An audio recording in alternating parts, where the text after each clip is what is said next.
He bumped into the most popular girl. She looked at him with disgust and said that Taein was just a filthy otaku. A bully came from behind and slapped him on the head, telling him to go buy bread if he didn't want to get beaten again. Taein was a lonely new student and an otaku. A massive explosion erupted. A hideous monster appeared, roaring. A system screen popped up in front of him, saying he had been chosen, and now he would train for 66,000 years in the Tower of the Other World. If he accepted, he could choose any power. Taein chose a single ability: absolute shortcut. In just 1 second, 66,000 years passed. And just like that, this otaku awakened with every power and skill at the maximum level. In the beginning, gates opened and monsters came out. Humanity suffered a devastating loss, and with all that, a few chosen humans gained superpowers or magic-like abilities and fought against the monsters. The protagonist reads this on his phone. Suddenly, he starts to glow brightly and thinks that in his case, out of this entire world, it seemed like he was the only one who was chosen, wondering if this was reality. To get to this point, we must go back to the past. Beyond Taein was an ordinary second-year high school student. He could be considered a total loser, but he was just a guy who really loved reading manhwas. He comments that this week's episode was fun and that he's going to give it 10 stars since the new manhwa cover was incredible. This was good, so he gives it stars, saves, comments, and donates, sending a message to the author, until he accidentally bumps into a girl. The protagonist immediately tries to apologize, but she asks if he wasn't watching where he was going. She turns around angrily and continues on her way. Tae-in was also in the middle of a platonic romance, but a delinquent hits him on the head, calling him a pervert for making that creepy face. He should stop staring at Jo Yoon-ye like that. Tae-in thinks that he was the typical rich jerk, but now with the cliche that his dad works at the guy's father's company. So he apologizes, saying that compared to the jerks in manhwas, he was actually a decent guy. The bully tells him to go buy some bread if he doesn't want to go to hell, and Tae-in walks away, thinking this is all very cliche. But it would be a lie to say Tae-in isn't satisfied with this life, since he gets to read his manhwas and everything was fine, until an explosion suddenly goes off behind him. He turns around at the sound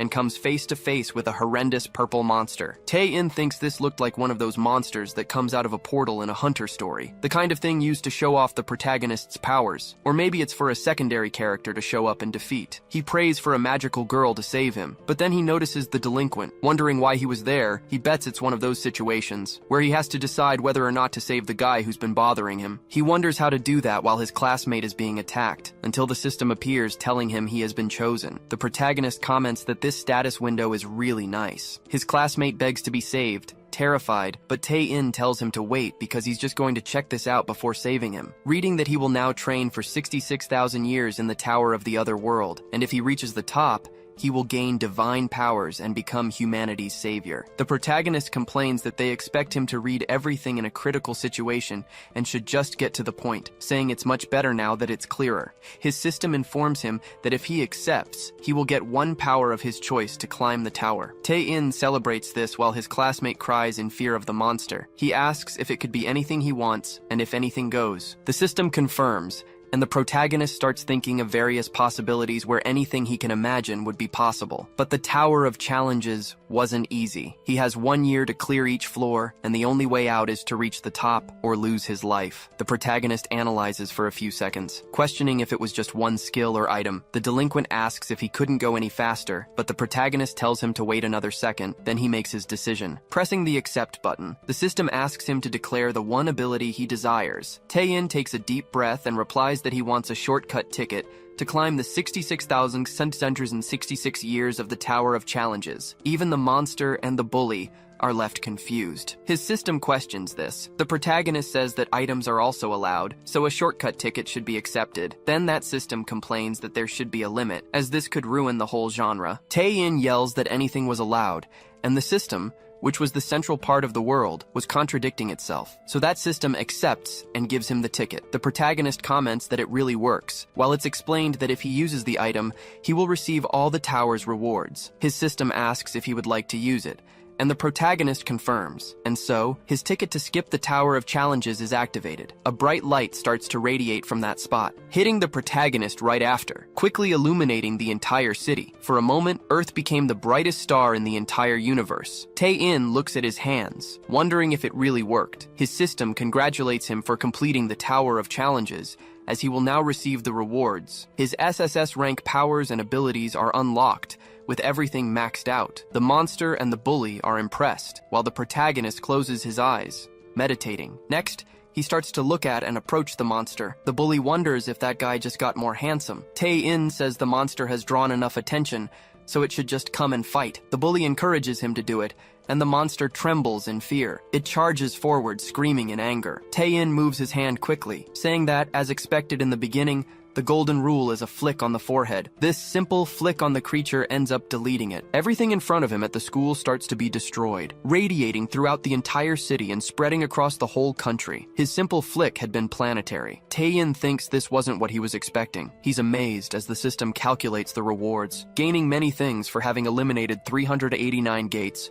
conquered a challenge, and killed 1 million monsters. Tae-in thinks he didn't expect this much. With the total casualties caused by him being 2 billion, his bully comments that this was insane, asking what exactly happened there, and Tae-in is impressed by this formality, saying that if he's right, he can use a spell, activating the ability to turn back time. He could reverse all of this, finally using the ability. The effects of the flick start to revert to 0, with the monster reappearing in front of the protagonist. Tae-in finishes his spell now. That monster panics, terrified of all this. The protagonist asks how this works and if it scared the monster, since it's his first time as a transcendent being, wondering where the game balance went while the monster tries to flee. But Tae-in traps it with a coordinate magic spell, saying he feels bad for taking its life twice, so he uses a dimensional portal to send it to another dimension. Tae-in stretches right after that. The bully comments that it was incredible and that he managed to wipe out that terrible monster. The protagonist replies that he didn't do that,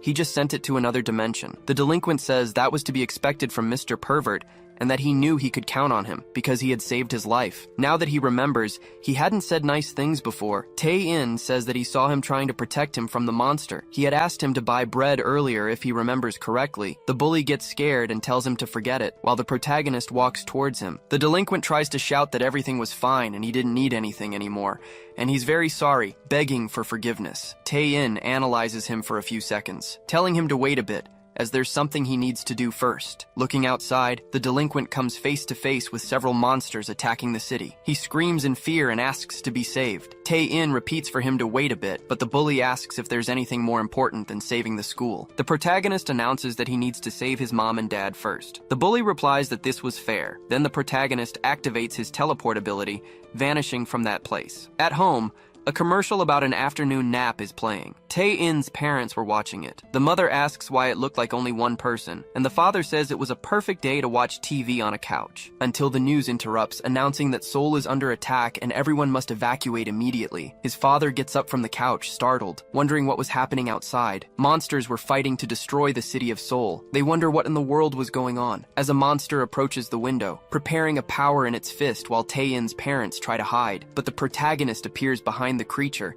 and asks what's going on. Then he uses his inverted gravity ability on the target upon contact. The monster starts to levitate as high as it can, screaming in panic. Tae-in approaches the window and calls for his parents, telling them he's still their son. His parents ask what's going on and why he's there without taking his shoes off in the living room. Tae-in shouts that it's not important right now. But anyway, they've worked hard to care for him for 16 years. The sight of their son glued to his phone reading manhwas was something that worried them. But they don't have to worry anymore, because he's been chosen as the savior of humanity. His parents ask what nonsense he's talking about. Tae-in explains that he'd always wondered about manhwa protagonists facing calamities like this. Those guys would get powers in their stories or chances to fulfill their desires. But Tae-in wonders if they ever worried about their parents, because he would never be like that, using several enhancements on his own parents. They ask what nonsense their son is talking about. Tae-in declares he will protect his parents above all else, creating barriers around the house. He explains this should keep them safe for now, as the monsters won't be able to lay a finger on them. But now he's going to save the rest of the world, and his parents ask what on earth he's talking about. Tae-in says goodbye, telling them he loves them. He vanishes right after, as his parents say they love him too. Back at school, the protagonist appears, and the bully says he's back. He asks how his parents are, and Tae-in replies that they should be fine now. The bully says that's a relief, but the protagonist remembers the bread he'd sent him to buy, so he says he can't help himself. As a guy who was once bullied by this thug, it's his duty to teach him a lesson. He activates mass summoning magic, frightening the bully. Tae-in says it should be hamburger buns this time, so he should stuff himself with them, shooting several food packages. The bully is inundated with hamburger buns and gets up afterward. Tae-in says he's weak and at most would be a 7 out of 10 on the satisfaction scale. The bully asks what he's talking about, claiming he never did anything wrong enough to deserve this. The protagonist comments that he hasn't shown him enough of the story. He projects a small flashback to show him. He didn't even seem to remember, but Tae-in clearly remembers the sound of mocking laughter as he was beaten, the smell of his burning uniform that was taken off him because it stunk, the taste of the school lunch that was thrown in the toilet and forced into his mouth, the feeling of despair whenever he saw a lock on his glasses. He asks if he doesn't remember, and the delinquent screams that he doesn't and never did that. He admits he sent him to buy bread and is sorry, but he didn't do the rest, and he doesn't even wear glasses. Tae-in asks if he's saying he's wrong, and the bully says that the way he's putting it, it sounds like he really did those things. But the protagonist says he has received his apology and will forgive him, and as a gesture for their future relationship, he will turn him into something he likes. The bully thinks about becoming a bodybuilder. Tae-in activates his transmorph ability and shoots it at the bully. Smoke fills the place and begins to dissipate. Kim Il-jin is transformed into a hamburger bun. He asks what the protagonist did, and Tae-in comments that he's very cute. If he sincerely repents, he'll turn him back to normal, and Il-jin says he's sorry, until a voice calls out to him. Yoon-ye asks what he is. The protagonist turns around, surprised. He says he seems to be the one chosen by the gods, while Il-jin begs to be returned to his original form. Yoon-ye questions if the hamburger is alive, and the protagonist says it's cute. She asks if Tae-in isn't scared. The world had changed so drastically, and many people had lost their lives. For some reason, there was no one at school, and communications were down, so she couldn't call the police, and she was afraid for her life. She asks how the protagonist could be so happy. Tae-in calls the girl's name, questioning if she has ever read a webtoon. He says they're fun to read, and you don't have to think too much about it. They were the only ones there because the author is lazy. The girl asks what on earth he's talking about, and the protagonist comments that she's too boring to be the female main character. Yoon-ye is surprised by this, and the protagonist thinks she's the villainess breaking the flow of the chapters. So Tae-in wonders if he should bring in another female character himself. He activates the interdimensional summoning skill, thinking he just needs a better protagonist. The portal begins to glow, blinding everyone there. Yoon-ye asks what that is. The protagonist says he wants to bring the most beautiful and charming woman from all dimensions here right now. All the monsters outside get scared. The smoke begins to clear. Il-jin asks what the pervert did. Tae-in is startled by the girl who emerges from the smoke. She holds a bloody knife. She stands in front of the protagonist as the smoke disappears. Tae-in is completely stunned. The girl comments that she struck Jermaine with her own hands. The protagonist thinks she's the protagonist from a novel who seduces the tyrant who was supposed to be the villain, takes his life, and becomes a villainess herself. Her husband was audacious from the first moment he called her by her name. That was the first time someone had called her so casually, the heiress of the House of Libershan. Tae-in interrupts her explanation, telling her to stop because no one allowed her to change the genre. He says she must be Layla, and knows how important the first 3 chapters are for a webtoon. If she brings in an outside narrative like that, he'll be stuck in school for the next 3 episodes, and readers will think it's a slow webtoon. The girl continues her explanation without a care, but Tae-in tells her to stop with the rehearsed lines and sparkling flowers. Layla questions who he is to raise his voice when they don't even know each other, and the protagonist tells her to put down the knife and talk. He thinks he doesn't usually read these romance fantasies, and the girl asks where she is and why she's dressed like this. A moment ago, she was piercing her husband with this dagger, but the protagonist snaps his fingers and throws the dagger away, telling her to clean up the blood as well with his magic. The girl becomes divinely beautiful, making Yoon-ye and Il-jin blush. Layla asks who he is, and Tae-in turns aside, saying it's coming. He then casts a defensive barrier using system magic. A monster outside strikes the school with its club, but only manages to hit the barrier with no other effect. Yoon-ye screams in fear, and Layla asks what on earth that was. Tae-in watches the monster strike several more times, screaming in frustration at the lack of results. The protagonist comments that it's a perfect idiot monster for a warm-up. He flies out through the window, using a system limiter to 1/1,000,000th of his power. With the unranked ability, Shock Finger, the blow easily destroys the giant monster. The girls are impressed. Layla comments that it was incredible, and Yoon-ye says that monsters and magic shouldn't even be possible. Tae-in says that as long as it's fun, nobody cares. Using the D-rank ability, Freeze, all the monsters are frozen with immense ease. The protagonist advances using the Stomp ability, causing an earthquake that destroys several monsters. Tae-in sighs deeply, saying he might have gotten too excited and destroyed everything. Even if he holds back, This power is too much. He then becomes happy about it. The system notifies him that he has defeated the first monster. An infinity of more monsters advance towards the protagonist. Tae-in thinks it's a fantasy game mixed with the hunter and portal genre, which is the best. He then activates flight at maximum speed, along with his psionic ability. The monsters are sliced apart as the protagonist continues to advance without stopping. He strikes a final dragon-shaped monster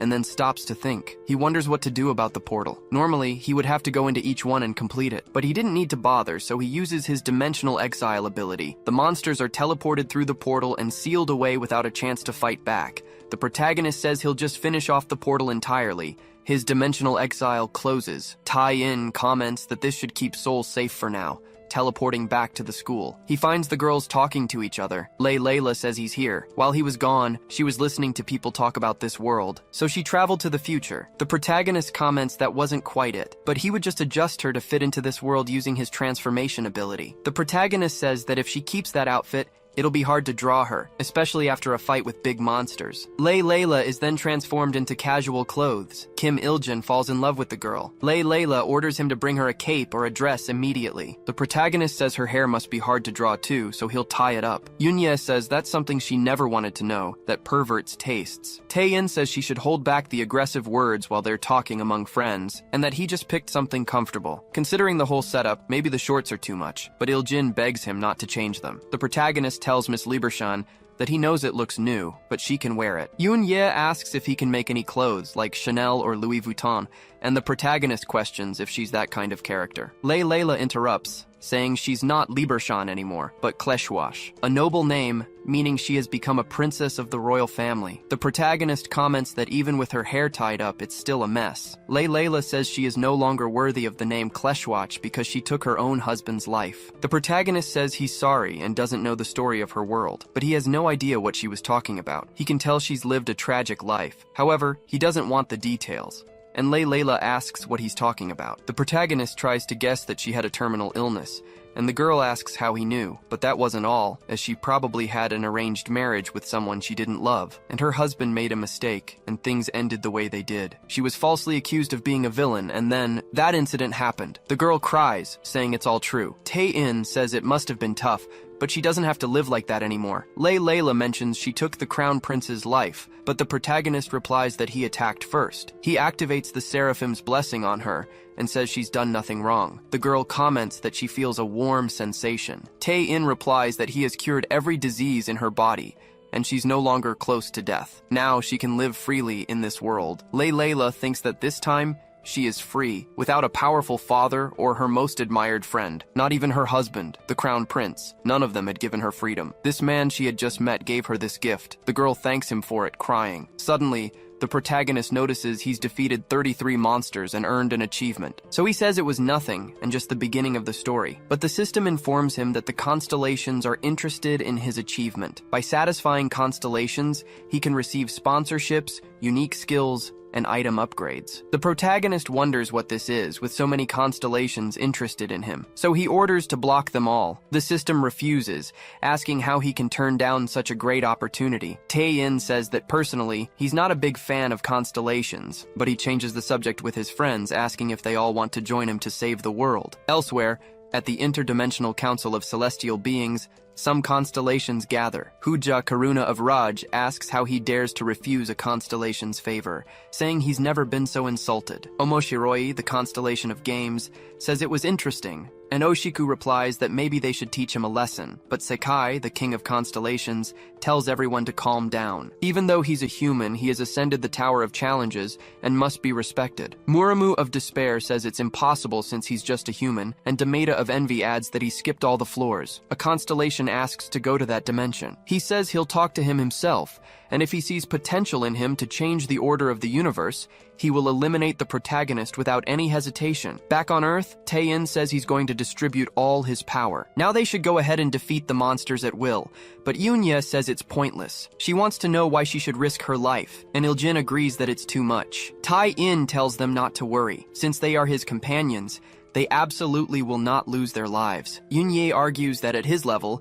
he could take care of everyone by himself, but the protagonist complains that she keeps saying things like that. Even though he's the protagonist, if he just destroys everything alone, It wouldn't be any fun. Then a monster charges at him. The protagonist strikes the monster, killing it in one blow, saying that the stronger the main character is, the more interesting the stories of the characters around him need to be. Yoon-ye says she doesn't understand anything he's saying, but Lila says she understood, so they have to kill monsters to save the world. She has already taken her husband's life. Now she feels she can take the life of anything. She turns towards a monster, and the protagonist thinks that his goal was to make this interesting, and for now, he would form his party. The role he had chosen for Layla. The girl activates her malice release ability and makes several cuts with her dagger. That monster is sliced into hundreds of pieces. Layla celebrates the feeling of release. She's the group's assassin dagger. Eun-ye asks why she's acting like this, and the protagonist says she's established a clear character concept. The girl comments it's a feeling she's never had before in her life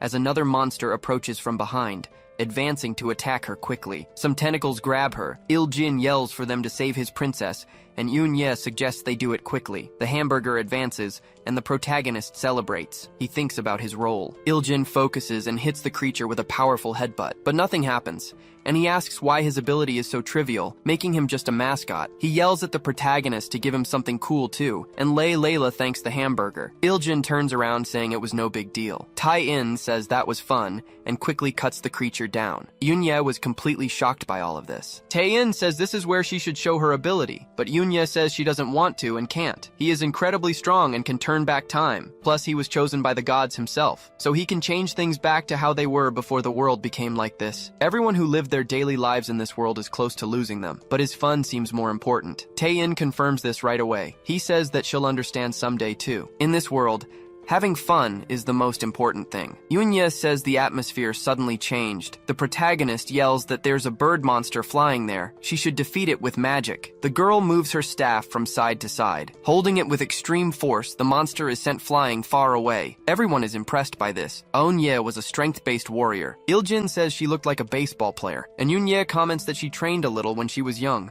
while Tai-in complains he didn't know that. Then he notices something behind his back. He turns to defend against a magic attack, wondering what kind of monster could do that. A man approaches, saying that to be able to interfere with his strong ki, especially with bare hands. Tai-in is surprised, recognizing who it is. The man says he's surprised to see an unknown master in the east. The protagonist says it's the heavenly demon. Cheon-ma asks how he knows his true identity, and the protagonist says he's a huge fan. Yoon-ye asks how the pervert knows who he is. Tai-in tells her to look up Cheon-ma's webtoon. He was an iconic character in the martial arts genre, and is always portrayed as the absolute villain. Cheon-ma comments that he talks too much, and that the tremendous energy coming from the east might have been his doing. Tae-in asks if he's talking about when he attacked earlier, and the shockwave hit the eastern peninsula of Korea. That was him, and he wants to know why he's asking. Cheon-ma explains that over the centuries, the world's martial arts have worsened, and humans have become weak beings. He was also losing interest in the peaceful world, so heaven and earth were being remade. Monsters started to appear there. Cheon-ma is happy when monsters fall from the sky. He experienced a chaos he had never known before. Just as he was about to be completely consumed by the chaos,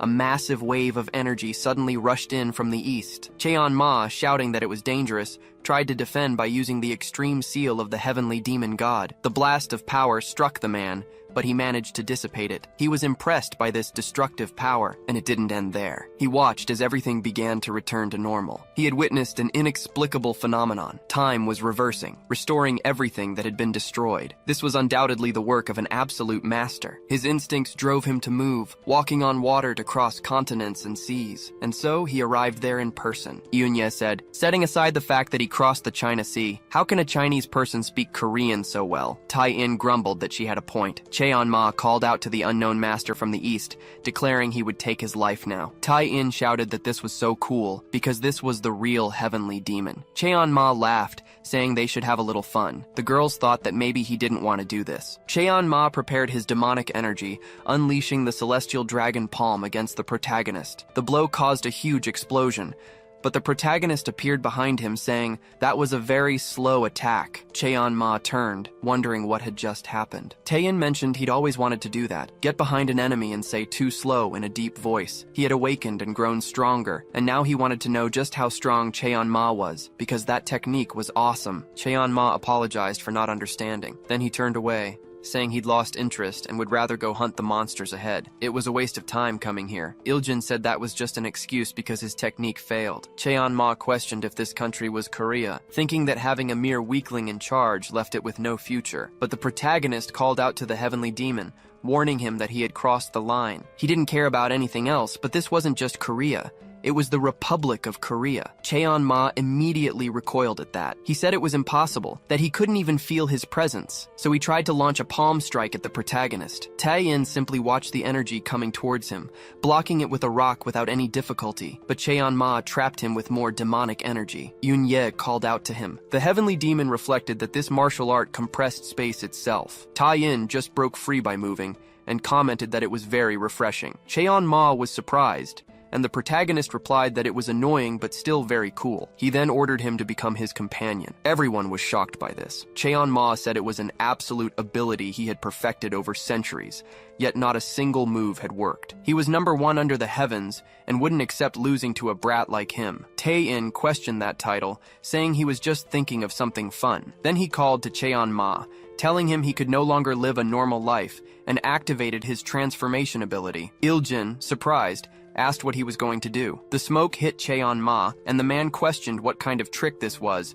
noticing his voice and appearance had become feminine. Everyone in the group was stunned. Tae-in declared he was no longer the strongest man under the heavens, but now the strongest woman. Cheon-ma asked what that bastard had done to her. Yoon-ye yelled that he was a real pervert, and the protagonist complained. Gender-bending a charming character for fun is an ancient creative trope, and for some reason, it's become rare. Yoon-ye tried to say something, but the protagonist told her to shut up and not speak more than 3 lines. Cheon-ma charged at the protagonist, demanding to be changed back, but Tae-in just smacked her on the head. He said it had been a while since she'd been hit, always being at the top like that, and if she acted up again, he'd hit her harder. Yoon-ye complained that he was saying such things while hitting and threatening a woman, calling him a terrible guy. The protagonist commented that he had just gotten another party member. Cheon-ma just asked if she couldn't be changed back, now being the group's monk. Tae-in said they should all act nicely and hunt some monsters nearby. Commenting that this was too easy, he used his teleportation skill, announcing that he was now going to save the world. The girls wondered among themselves what they should do. Meanwhile,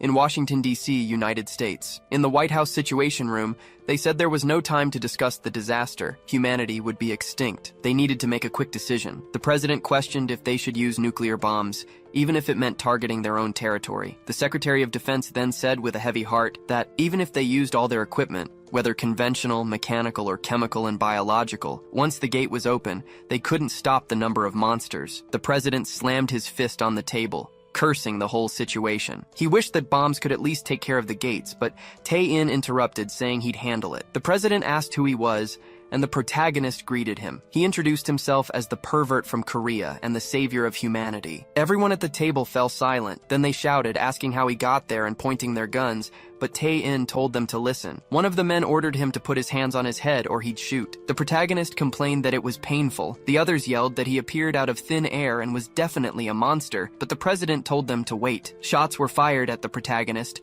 but the security guards were left stunned. He stopped all the bullets just by moving his hand forward. Then he laughed, saying that with this happening, they had to trust him completely. He ordered them to get rid of all the nuclear equipment they had. The president claimed that wasn't something they could just do. Tae-in used his mass manipulation ability to take control of everyone in the room. Those people became like zombies, and the president picked up the phone. He ordered the command to be spread to NASA and all units with code 389. They were to launch all nuclear assets immediately. The people were terrified by the order, but they complied. The missiles were launched. The exact number of warheads was unknown, but the number fired at that moment was approximately 8,000 units. The protagonist decided he would do it and activated his invisible hand ability, moving a massive palm to catch the weapons. Then he used his replicate ability, multiplying all the missiles to bring them under his control. Tae-in's command was to bring back every single missile, leaving none behind, and then to launch all of them towards the portal. The nuclear weapons began to fly towards the portal. Tae-in celebrated this with a triumphant look on his face. Meanwhile, in Moscow, at the Supreme Council, people were saying that the United States had launched all its nuclear weapons and they needed to retaliate. But Tae-in appeared, saying there was no need. Everyone fired at him, but the protagonist blocked the shots once again. The security guards asked what that was. Back in the United States, the secretary announced that all the portals had been cleared. Tae-in appeared, saying he had saved the world and thanked them for trusting him and launching all the bombs. The president wondered what he had done, but the protagonist explained that the nuclear bombs had no effect on reality, and the portals just vanished. Everyone thanked the Korean hero. Tae-in said there were still monsters outside, so they should do their best. He then used his teleport ability, vanishing while wishing the United States good luck. In Korea, Cheon-ma took down a monster with a kick. The protagonist said she was doing well. The girls saw he was there, and Yoon-ye asked if he had any idea how many times they had come close to dying. Now missiles came and blew up the portal. Was that your doing? Tae-in confirmed it was, and added that Il-jin was working out well, but now they needed someone to play the role of a tank. An explosion went off behind them. The girls shielded themselves from the dust that followed. A constellation appeared, stating that the actions of Earth's transcendent had shaken the order of the universe. She, Yudorine of Justice, would judge him in the name of justice. The group was surprised by this, but Tae-in just thought to himself that he'd found his tank. Cheon-ma said she could feel the energy of a true master. The protagonist told her to stay put. Then he called out to the system, questioning what it had said about divine seats, but he remembers blocking everything related to constellations. He says it might have been a misunderstanding, that he doesn't hate constellations, but was just busy with the monsters invading Earth. Yudu Rinai replies that this is the problem, as humanity hasn't sacrificed enough, and it's all the protagonist's fault. Tae-in questions her about humanity not being sacrificed. So, the fact that portals were opening and filling with monsters, and countless people were losing their lives, it was all the work of those constellations. Yudu Rinai confirms this, and the system announces that a world explanation is coming. Every living being in the universe produces an energy the constellations need to survive, which they call negentropy. That's why they create them. The more intelligent and stronger the species, the more negentropy they can gain. To make them stronger, they create trials, and some species grow stronger, thus providing much more negentropy. Or they go extinct, becoming material for the birth of better species. But this time, he overcame the tutorial on his own, so humanity lost its chance to grow as a whole. The constellations want to observe his progress, but since he blocked them, there have been many discussions. She personally manifested for the chance to judge him. Tae-in replies that this is ridiculous. She just threw an explanation like that at him, and it was absurd. Suddenly, this all turned into some sci-fi thing, and Yoon-ye wonders what the hell he's talking about. The protagonist calls Il-jin and tells him to summarize her explanation in 3 lines. The hamburger says that for those who skipped the explanation, they can start from here. The constellations drain energy. They opened gates to cause chaos, but the protagonist interfered and made them angry. Tae-in says that after hearing all that, these guys are really crazy. Layla steps forward saying she can't forgive them, but Cheon-ma tells her to wait. She warns them that they are not at a level to interfere. Tae-in activates his Void Emergence skill. He then reconfigures it into the shape of a sword made of space. He charges towards Yudo Rinai, telling her to take this. Because he really dislikes this whole constellation business, his sword class ability activates. He launches dozens of special slashes at the woman. Yudu Rinai prepares to defend with her sword and blocks them easily. Tae-in thinks that this sword erases the existence of everything in its cutting path, but she blocked it so easily. Yudu Rinai calls him the transcendent of Earth. She says he is no match for her. The protagonist lands on the ground and asks if that's really all she's got. He then activates his planetary explosion skill. The blast illuminates Yudu Rinai's face. It cuts through the atmosphere, erasing everything in front of Tai-in. But Yudu Rinai just blocks it and says it's not bad. The protagonist decides he'll do better, using multicasting. To create a crisis by himself, he needs to counterattack. He tells the girl to come at him now, because they need to make a dopamine-fueled action scene together. Then, his hand disappears. The protagonist notices it in a second. Yudorine simply advises the Transcendent of Earth to accept his judgment peacefully. Tae-in screams in pain without his hand. He then activates his time reversal skill. He says it doesn't matter, because he'll just go back in time as many times as needed. He just needs to go back until he's ready. But he notices Yudorine isn't frozen in time. She explains that constellations and cosmic beings are not affected by distortions of time and space. Going back to the moment Cheon-ma said he was a true master, Tae-in tells him to calm down, because this person is very strong. He wonders what the author was thinking, adding a character like this. Yudorine says she doesn't want to test her patience any longer, and that he must accept his judgment. The protagonist questions what this judgment she's talking about is. Yudorine manifests something in her hand. She reveals the scales of justice, which Tai-in recognizes. She explains that these scales place values on each side, and the laws of the universe calculate them. The protagonist gets frustrated with the explanations, So Yudu Rinai says she will show him directly the benefit his existence brings to the universe versus the threat he poses to the order of the universe. She wonders which will be heavier. Tae-in asks which side is which. Yudu Rinai looks at the scales, which have tipped to the side of threat. She informs him that he is a problem for the order of the universe. The decision of the scales of justice is an absolute truth, so according to it, she will suppress him. The protagonist thinks for a moment. Then he smiles, saying that if these scales can judge any problem, he has a suggestion. Yudu Rinai confirms, as from a cosmic point of view, human issues are trivial. The protagonist says that before she leaves, she must solve one of humanity's greatest problems by weighing it on the scales. The constellation replies that she cannot ignore such a request, and wants to know what value he would like to measure. Yoon-ye questions what he is doing in this situation, and the protagonist tells her not to worry because this is fun. He can't resist a universal balancing game. He then asks which manhwa is more fun, plus 999 reinforced stick, or what can I do alone? Yudu Rinai is surprised by the question, along with the other girls. Even Il-jin didn't understand. She asks what he just said. Tae-in repeats, wanting to know which of the two manhwas is more fun. Yunya asks what those things are, and the protagonist asks if she doesn't know these webtoons. He says she should sell her brain to him, but the girl replies there's no way to sell that. The protagonist responds that she could just erase her own memories with some kind of skill. Il-jin tells the constellation to ignore him,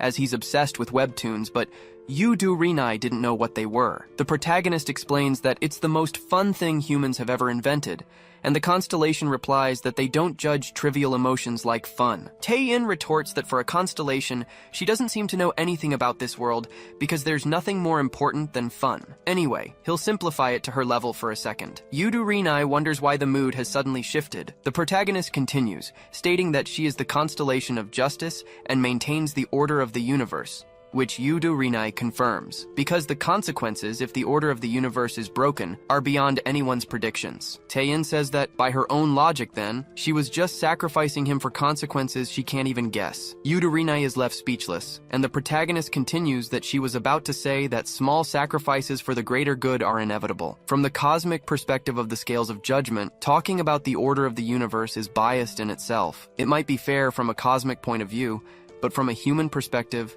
it's totally unfair. Yudu Rinai responds that he is claiming to be more important than the universe itself, and Tae-in says that's what these scales are for, because forcing him to sacrifice himself from a cosmic perspective is a question of fair versus unfair, so they should think about it. The girl creates two weights on the scales. Then, it starts to tip to the side of unfair. Yoon-ye asks what just happened, and the protagonist replies that the result was pretty obvious. The girl is completely stunned by this. Tae-in asks if she still intends to restrain him, claiming he's a threat to the universal order. Yudu Rinai responds that he is correct, and understands that this is very unfair to him. Layla says that Master Tae-in is very smart, and Yoonye admits she still doesn't understand what's happening. The protagonist explains that it means justice can change depending on one's perspective. He asks to make a suggestion to the constellation of justice. If she's worried about him breaking the universal order, she can keep an eye on him by staying by his side. He never planned to mess with the order, and just got angry knowing the constellations attacked humanity. Besides, helping the weak is her duty. Yudu Rinai says that this is incredibly rational and a very clever point,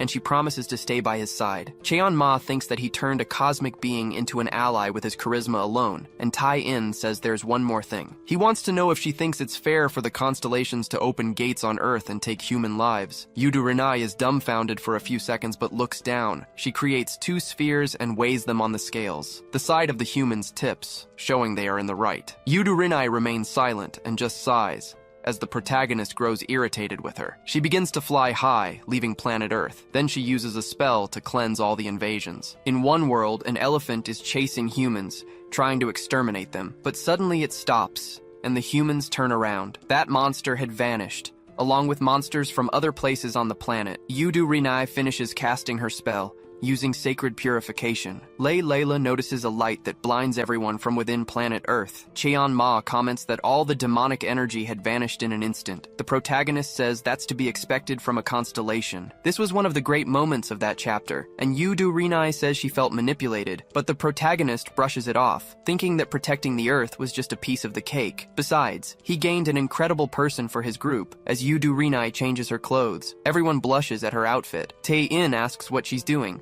and Yu Rinai says she just took off her armor since she's not in combat. The protagonist tells her to put something on and uses transformation magic, creating a casual outfit for her while thinking how beautiful she was. Yu Rinai wonders why she should wear something with zero defense, taking off her shirt, but the protagonist tells her to keep the clothes on when she needs to be dressed. Yu Rinai complains that humans are incomprehensible, and the system appears to Tae-in, calling him Mr. Pervert. The other constellations have grown angrier, saying that even the constellation of justice has been changed. Tae-in complains that they, humans, should be the ones getting angry, and that he has to go crush them. But the system tells him that before that, the Tower Master wants to meet him in person. Yu Rinai says there were many discussions about the Tower Master being responsible for the situation by offering a random skill to a bad person. The system says it will escort him to the dimension of eternal night. Tae-in says that in that case he'll have a little chat with them. He's being transferred and tells the system to wait. After all, he finally made great companions,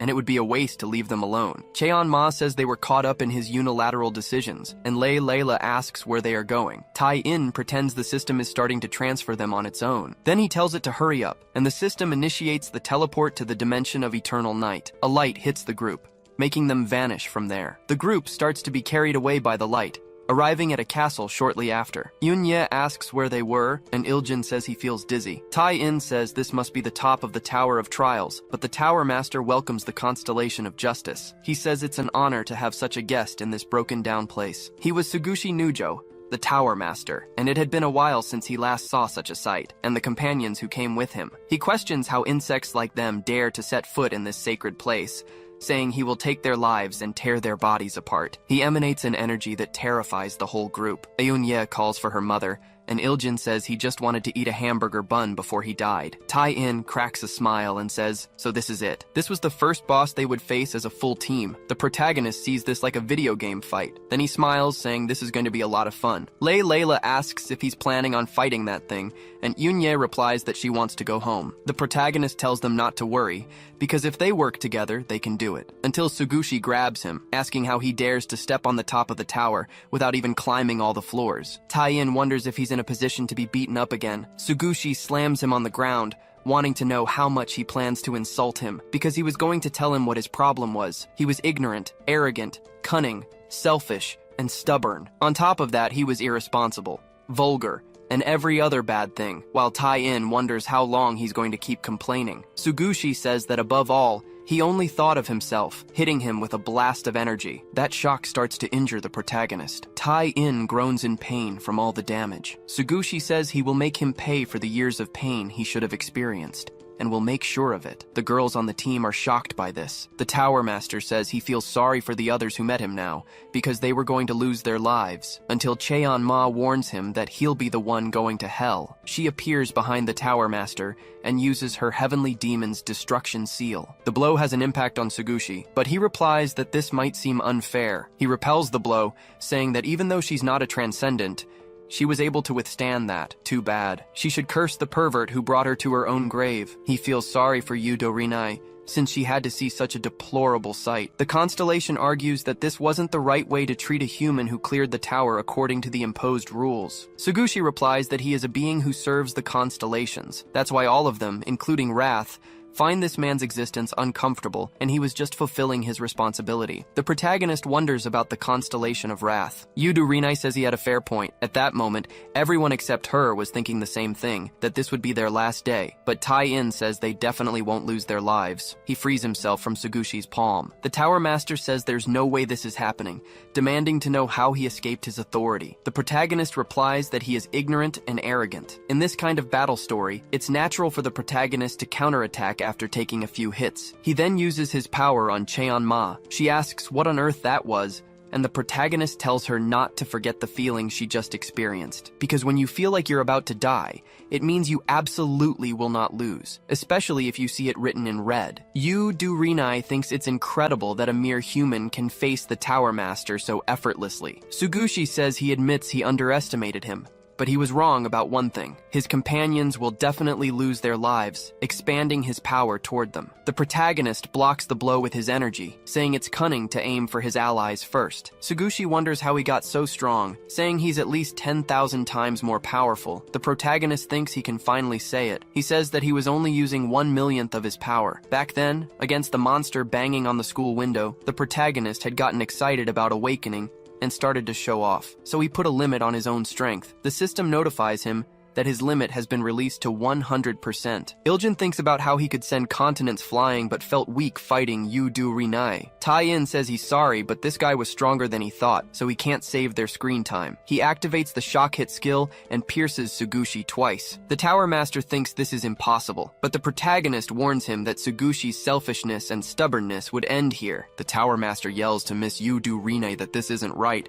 that his power comes from him and shouldn't be able to surpass him. He then begs her to save him, but Tai-in punches him in the face, calling him irresponsible. He should clean up his own mess, but saying that made him an annoying bastard too, as Sugushi screams in pain. He says that if he's swept away like this, chaos will engulf the tower and the dimension. The order of the universe will break. But the protagonist cuts him in half, saying this is annoying. Sugushi spits blood and starts to disappear, warning him that he'll regret this. But the protagonist says he just defeated a super strong boss. Yudu Rinai wonders how he defeated a cosmic entity at such a speed that she couldn't even intervene. The protagonist apologizes, saying they must have all been worried, and his friends yell that he was irresponsible because they almost lost their lives. But Tai-in tells them to wait a second. He didn't get to talk about the selfishness part. This will haunt him forever, and the girls think he's a selfish bastard. But the protagonist looks at the system, which had notified him that he completed the reward for defeating the first cosmic entity and can now ascend. Tai-in suggests it's like a power-up that can enhance his fighting. It sounds fun, and he wonders how many stages are left. Yudu Rinai asks if he realizes what he's just done. By taking the Tower Master's life,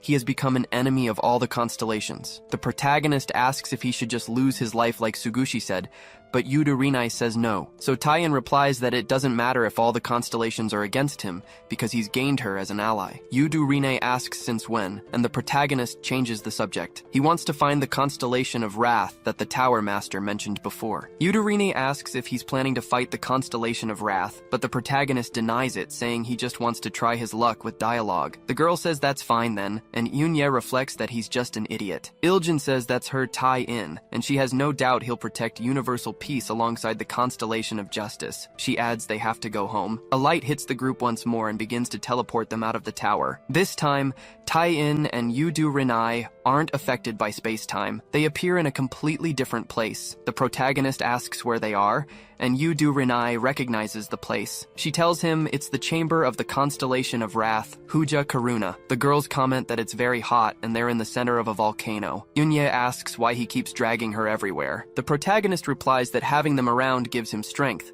and the girls tell him to cut the weird talk. However, only Layla believes him, and Yunya asks why she's falling for it. Huja Karuna begins to laugh hysterically, stunning everyone. Yudu Rinai reclaims her armor. He says they are bold to bring these insects into his domain. Then he crashes to the ground, exploding everything in his path. He strikes Yudu Rinai's sword, calling her an insolent fool. The girl tries to resist and calls out Huja Karuna's name. The constellation replies that it's been a long time since he's seen her, until he's struck by a fist. The protagonist hits him, telling him not to touch his friends. All of his companions are impressed by this. Yudu Rinai questions what happened to his plan of just talking things out. Tai-in says she doesn't need to thank him, as he was just trying to save her since she attempted to resist. The girl says that Huja Karuna just can't control his anger and was born with a tendency to use violence all the time. Huja Karuna appears somewhere and asks if that is the designated planet. It was a beautiful landscape that captured his admiration, and from now on, it would be his favorite. But he starts to feel angry, saying he only just found this beautiful planet now. He smashes the ground with all his might, destroying the world from one side to the other. Huja Karuna complains that he always ends up this way and that he's so angry. The protagonist comments that he's just stupid, and Huja Karuna asks how an insect dares to lay a hand on him. The lava in the territory begins to spread. Yudu Rinai says they're in trouble because this dimension is integrated with Huja Karuna. If his anger explodes, the crater here will erupt too. The lava was formed by the obsidian of Wrath and incinerates any material, but Tai-in just asks if they'll be in trouble if the lava rises. In that case, He just needs to calm him down quickly, activating his absolute zero magic. The protagonist manages to freeze Huja Karuna, but he breaks free from the ice soon after. Yudu Rinai says it's useless because Huja Karuna is the embodiment of wrath itself, and they can't stop him. But Tai-in shouts that there are too many explanations.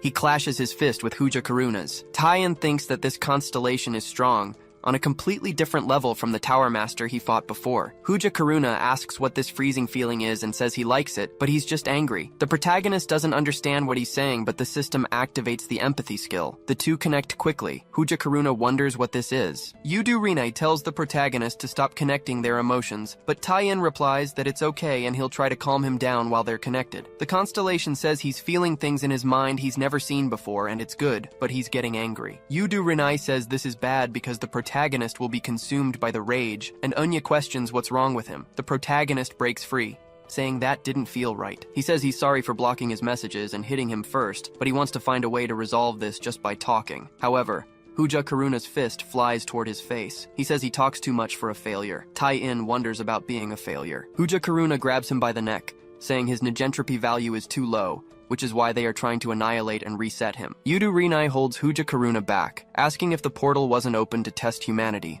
but to exterminate them. The man says she's right. Tai-in complains that this is annoying. He says they need to stop with these explanations because it will wear out the reader's ears and activate stage 1 of Ascension. Huja Karuna is thrown back by the Planet Buster ability. Tai-in says that meant nothing to him, because he will become the protagonist of the best webtoon of all time. Huja Karuna flies through the air, wondering how an insect possesses so much power to rival him, who surpasses 10 stars. The protagonist looks at himself in a mirror, saying his hair and eyes have changed, and this is the first purple stage. Huja Karuna charges toward the planet, letting out a roar that sounds like a meteor. He shouts that he will take his life today. Tai-in complains about all the exclamation points. He lands a punch on him while telling him to cut it out. Huja Karuna thinks there's no way and blocks the attack. He gave it his all and got nothing. The protagonist advances once more, repeatedly telling him to cut the exclamation points while destroying parts of Huja Karuna's body. Besides, he should just fall quietly, because this is supposed to be fun.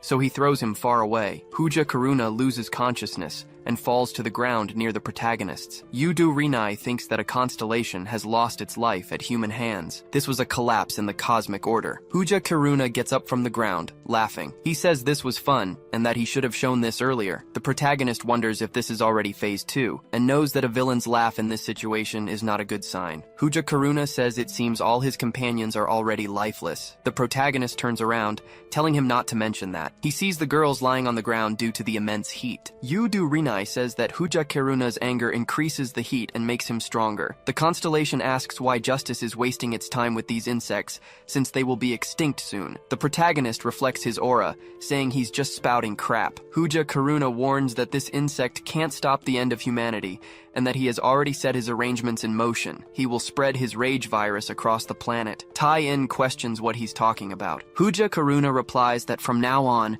every living being on Earth will be infected. They will lose their minds and destroy each other until nothing is left, and the protagonist gets even more furious. He screams Huja Karuna's name with all his might. Yudu Rinai says the volcano is erupting. They need to get out of there, using teleportation magic. The protagonist readies his fist to strike him one more time, but is already being teleported. That light rises in the volcano's dimension, which erupts the next moment. On the way, the protagonist curses Huja Karuna. He warns that they need to go to Earth to stop the rage virus, and Yudu Rinai says they're already heading there. She thinks that the test they set for humanity wasn't a fair chance, but a one-sided defeat for them. She questions if this is really justice. The light emanates in the sky, and the protagonists appear on Earth. The protagonist heals his companions, asking if they're okay. He feels sorry, saying this is all his fault. Then he notices an enraged human beside him. He easily dodges the bite, wondering what the hell this is now. Another 100 monsters charge toward them. The protagonist thinks that the first test from the constellation of Wrath was a zombie apocalypse. Humans were a life with a purpose that also explores it. In biological terms,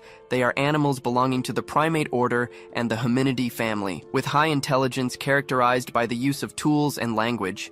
And they are social animals who create complex societal structures for interaction. If humanity lost its intelligence and all of society collapsed, you couldn't call them human. A new name for them was zombie, and so because of the rage virus, humanity had turned into zombies. The girls wonder what he was talking about. Some zombies charge toward Yunye, but Tai-in steps in front of her. He says this shouldn't be happening and activates his electric current ability. The zombies start getting electrocuted and begin to panic. The protagonist says this is how you handle zombies, by turning them back to normal. Then he asks if Yunye was okay. The girl asks what the hell he was doing and if he thinks this is all a game. The protagonist tells her not to come at him again with ridiculous explanations. But she slaps the protagonist across the face, injuring him. Then she questions if he was out of his mind, because he should have some idea of how many times they almost lost their lives for being near him. The protagonist says he always wanted to save her, but the girl complains that he shouldn't have brought her to a place like this in the first place. Back in that hell, they were burning, thinking they didn't want to lose their lives so pathetically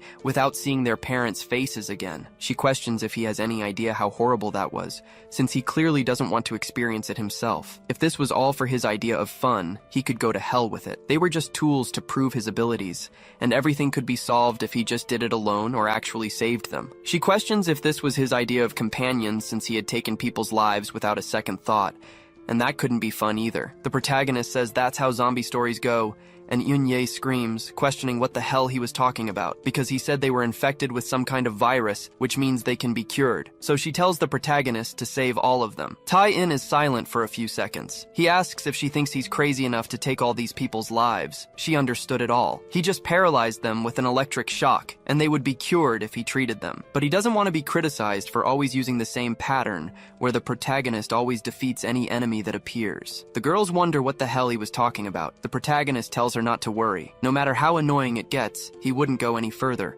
until Yunye warns him about a zombie behind him. Tae-in turns around, saying the zombie scared him with that bite. He then uses magic to trap it in midair, commenting that it really did scare him. Eunye asks if the protagonist will become a zombie, but Tae-in tells her not to worry, since it was just a small virus. Then he uses his splendid healing ability, but he notices that the wound isn't regenerating. He wonders what could be happening, and tries to use the Seraphim's blessing. But again, there's no result, and Yudo says, there's no choice. If the virus has the power of the constellations, he can't interfere, and must cut off his arm before he's consumed by rage. But the protagonist questions what she's talking about, saying he's already feeling angry. Yudo activates her ability on her sword, but the protagonist begs her not to do it. He thought he was supposed to be the protagonist, but this doesn't make any sense. Just because he was too strong, it was hard to advance the story, and this was just a forced balancing patch to fix things. Then he screams that he's so angry. The other zombies are drawn to him. Yudo says she regrets it has come to this,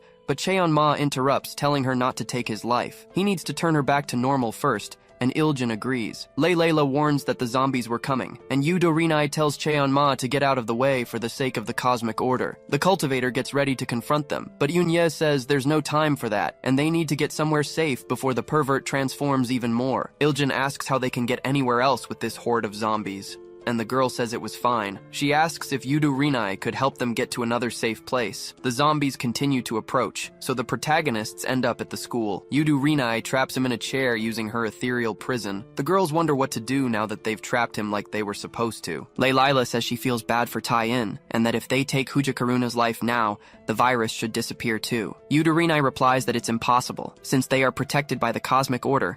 The constellations cannot lose their lives. There had to be another way to annihilate them. Cheon-ma says that looking at him, the protagonist was in a delirious state, and she could solve it with acupuncture. She then touches several of his vital points. The protagonist spits up a lot of blood because of this, and Cheon-ma is left confused.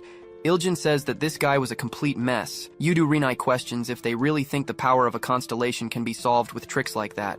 But Tai-in says he feels alive because the blood flow to his brain was improving. Yudo is surprised by this, and Cheon-ma gloats. Layla tells the protagonist to come back to his senses, but Tai-in replies that there's no time and he must lose his mind again. He wonders what the point was of making a protagonist like this if he can't use any of his abilities. Then he starts to think about the author's intention, until he realizes something. He says he understands how the next episode is going to go. He warns them that he is going to lose his life. In an apocalypse manhwa, another protagonist yells for everyone to go on ahead. A blonde girl complains that they promised to stay together until the end, but the green-haired guy says he was wrong because he had been bitten earlier. He feels sorry and tells her to be careful. The girl denies it, and the manhwa chapter ends. Tae-in cries, saying that even though the sacrifice was obvious, the tears still came. He's going to leave 10 stars and a comment too. He says that this kind of altruism and spirit of sacrifice can't even be taught in schools. Then he goes right back to eating his ramen. Back in the present, Tae-in thinks he can do it and says that before he changes, he'll sacrifice himself for everyone. The girls question this. The protagonist continues that it was the end for the protagonist before he turns into a zombie,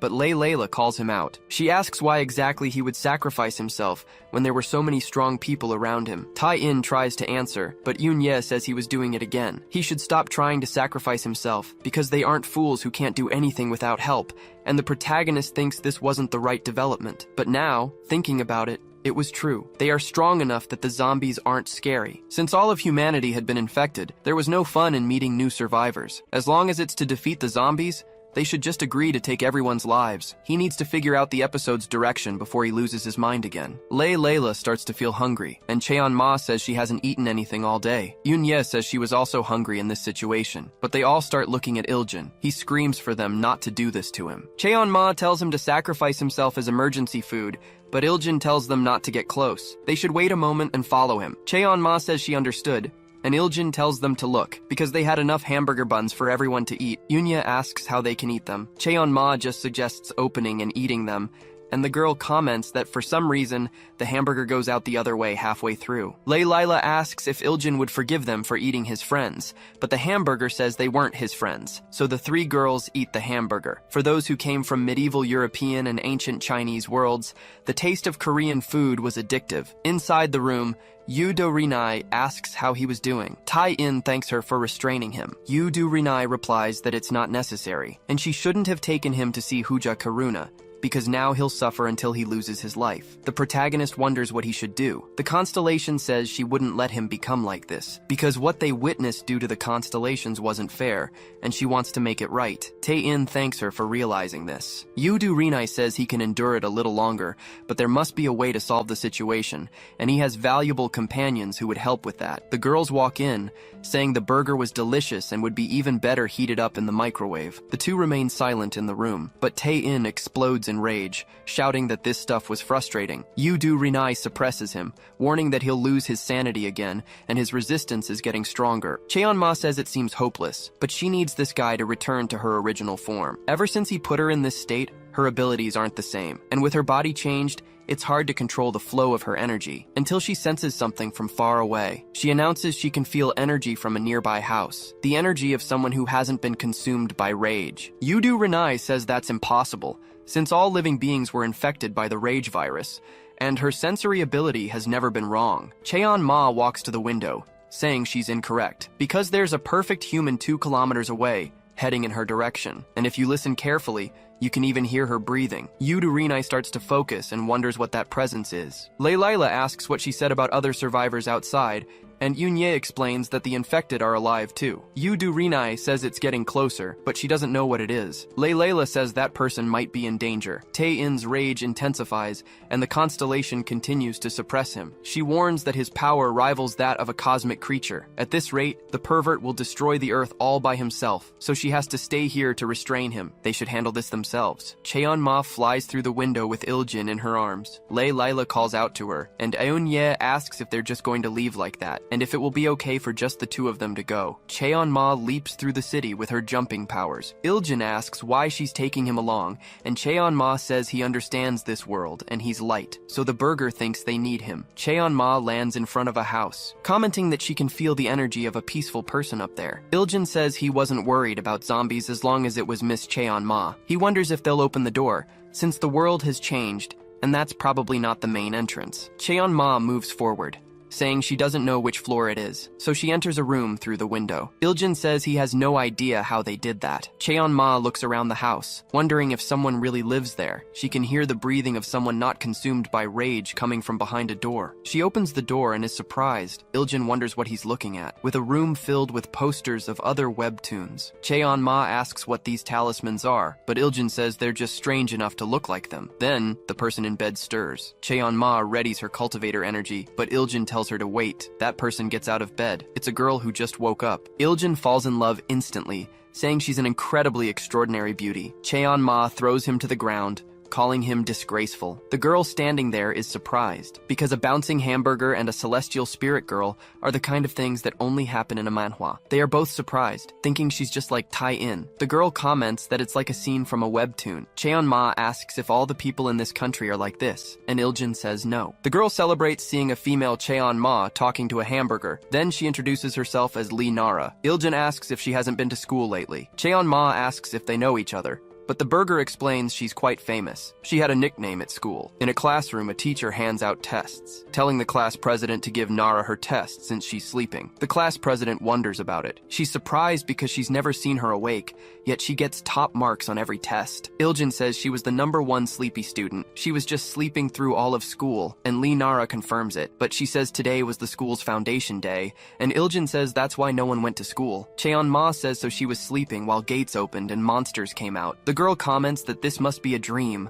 with stories about hunters and portals. Cheon-ma grabs her arm, telling her they should go. Nara asks to be put down, saying she must be tired, and the cultivator says she really does seem like Tai-in. Then they fly toward the school as a figure watches from afar, commenting that this is very interesting. Yoon-ye looks out the window, commenting that they are coming. Cheon-ma lands at the school and announces she brought her and explained the situation on the way. Lee Nara says her heart is racing, but she notices there are only beautiful people in the classroom. Yoon-ye recognizes Lee Nara, and the girl says it's a pleasure to meet her. Layla sighs, saying this is bad because Tae-in's situation is getting worse. Yudurinai says they can still stop it, but at this point, taking his life is the only option. Lee Nara recognizes the protagonist tied up. Iljin asks if she knows the pervert too, and the girl says Tai-in probably doesn't remember her. You could say they're childhood friends. He was the one who introduced her to manhwas. Lee Nara says it must be a dream for Tai-in to appear in it. Yudurinai asks how she wasn't affected by the virus. The girl says she must be the constellation of justice and heard about her on the way. She thinks it must be because she's the owner of the dream.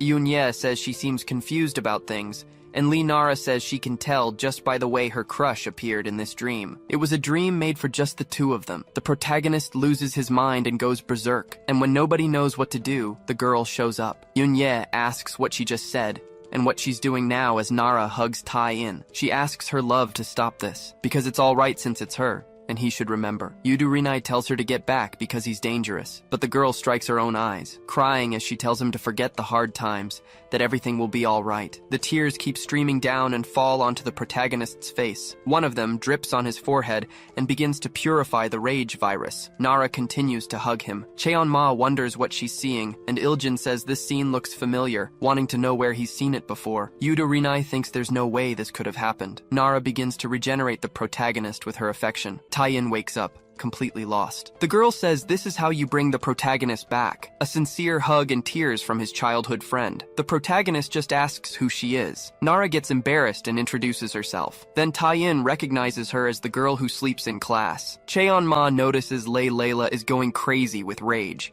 Yudurinai explains that this girl managed to cure him. Tae-in sums it up. This girl, who isn't even a constellation, just suddenly appeared and fixed everything. He heard about a hug and tears from a childhood friend before. It must be something on that level, taking on the role of the girl in love with him. All the other group members think he's back. But anyway, the protagonist thanks her. That outfit must be strange, so he tells her to put on his shirt. Nara thinks that she knows it's a dream, but she can't even look him in the eyes. So the protagonist adds her to the group too, assigning her the support role. They need a smart girl like her, and she must be the key to advancing in the Huja Karuna tutorial. Yudurinai thinks that a human is neutralizing the power of a constellation, and might be more dangerous than the pervert. The protagonist says that, as expected, there's no other way but to deal with that bastard, and Nara comments that it's a very detailed dream. Yoon-ye tells her it's not a dream, and the fate of the Earth really depends on them. Nara says she understands. The protagonist says they must return to Huja Karuna's home, but Yudurinai says if they go like this,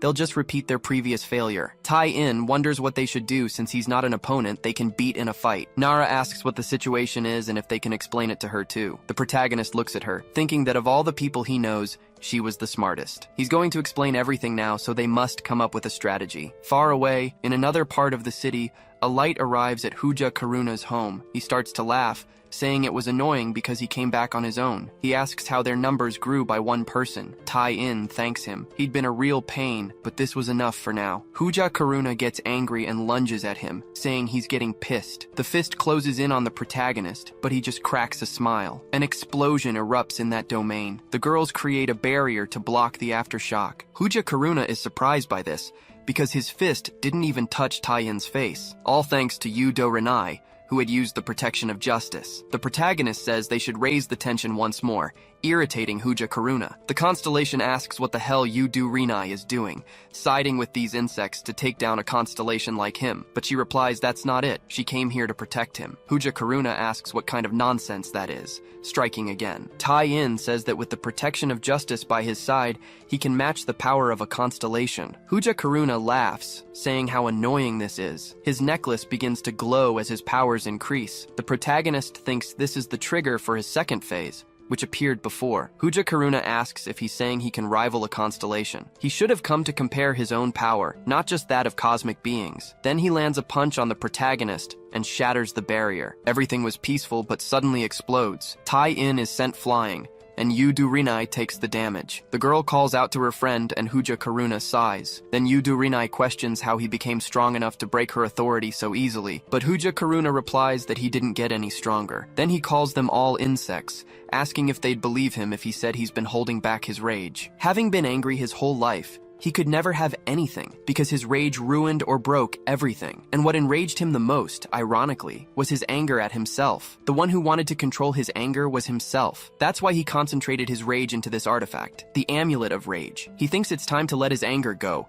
releasing all his energy as far as he can. Eun-ye asks what that is. All of Huja Karuna's energy materializes into beasts. He crouches down and sends his creatures to take his life. Tai-in reflects that he believes in everyone there and in the best he can do, releasing stage 1 of Ascension. He uses Replica, saying there's no point in holding back, creating hundreds of copies of himself. Huja Karuna laughs, telling the insect to do whatever he wants, since he'll be extinct today anyway. Yudo Renai makes a clean cut on one of the monsters, but it regenerates, growing 2 more heads. She remarks that this battle will be endless, and Lee Nara says their plan was doomed from the start. Yudo Renai uses a light spell, and Nara comments that they should go back and get Tai-in now. But the Constellation of Justice says she'd like that too, but someone has to protect them in the meantime, thinking it's her fault for not giving them this information sooner. She has to set things right, and so she charges forward, slicing the lava snake once more with all her strength. In addition, she uses her Cease Shine spell, but she ends up getting caught in a snake's bite. But Cheon-ma uses her Celestial Demon Seal to defeat the snake.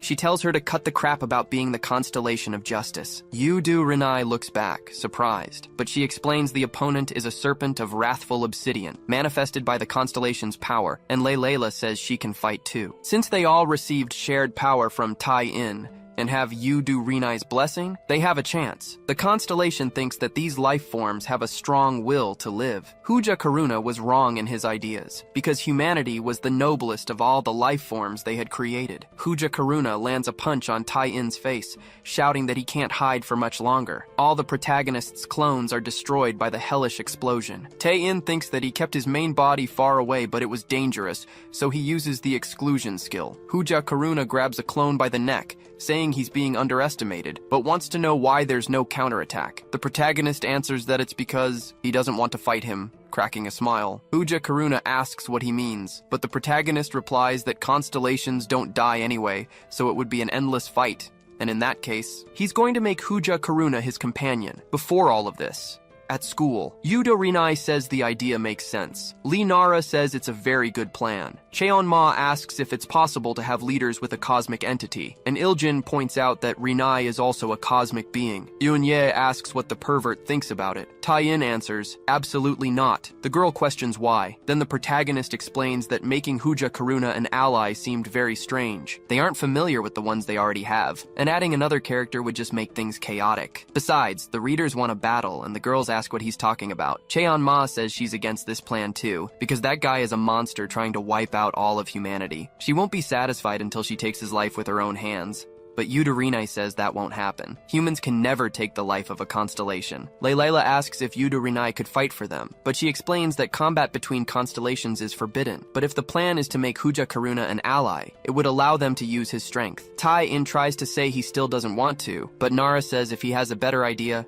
he should just say it. The protagonist falls silent, trying to figure something out, but says that in that case he has no choice, asking Yudorinai to tell him everything she knows about Huja Karuna. Back in the present, the protagonist says he wants him as an ally, because he heard his star was special from the moment it was born, but Huja Karuna punches him in the face. The protagonist uses Mirage Advance, and says he became envious of everything that surrounds stars, remembering people saying he was the brightest, even among all the stars that were born. At that rate, he was going to become a constellation very quickly, but because of his innate nature, Huja Karuna asks who he thinks he is to judge him. The other stars say they don't want to be around him because he's vulgar and has a bad personality, causing trouble for everyone. Huja Karuna gets angry that everyone avoids him, until someone calls his name. Seikai says he truly values his consistency, so he would place him in the position of the constellation of Wrath and expects him to complete his mission for the sake of cosmic order, Huja Karuna thinks. So this is what it feels like to be acknowledged. Then he shouts that only now has he experienced such a terrible feeling, and it pisses him off. After that, he silently carried out his duties as a constellation. Huja Karuna calls him a bastard,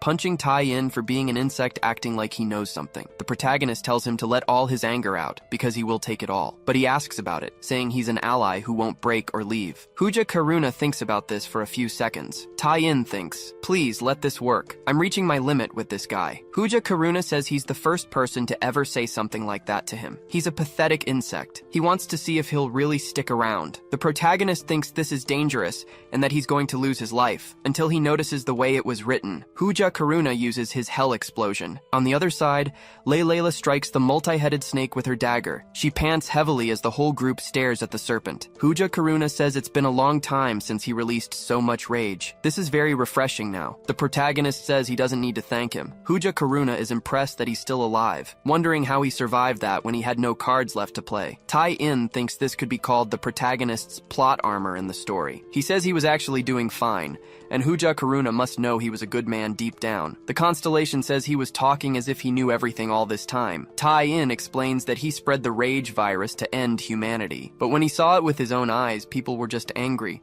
not hurting each other, since zombies don't fight each other in other stories. But when the uninfected were attacked, that's how the rage virus spread through their bodies too. And then he finally understood. The source of his rage was the desperation to find someone who understood his frustration, trying not to burn others, holding his frustration in alone for an unimaginable time, and now all of humanity understood him. That must have been really tough. He used to curse himself for his innate personality, wondering why he was like that, with a feeling that overwhelmed him as he tried to live a normal life like everyone else. He knows he could change himself, but it wouldn't be easy. But now he knows there's no point in bearing these thoughts alone. He's been through a lot, but now he has friends who appreciate his worth. So he asks Huja Karuna to become his companion. The constellation remains silent for a few seconds. He says that feeling this way now makes him really angry.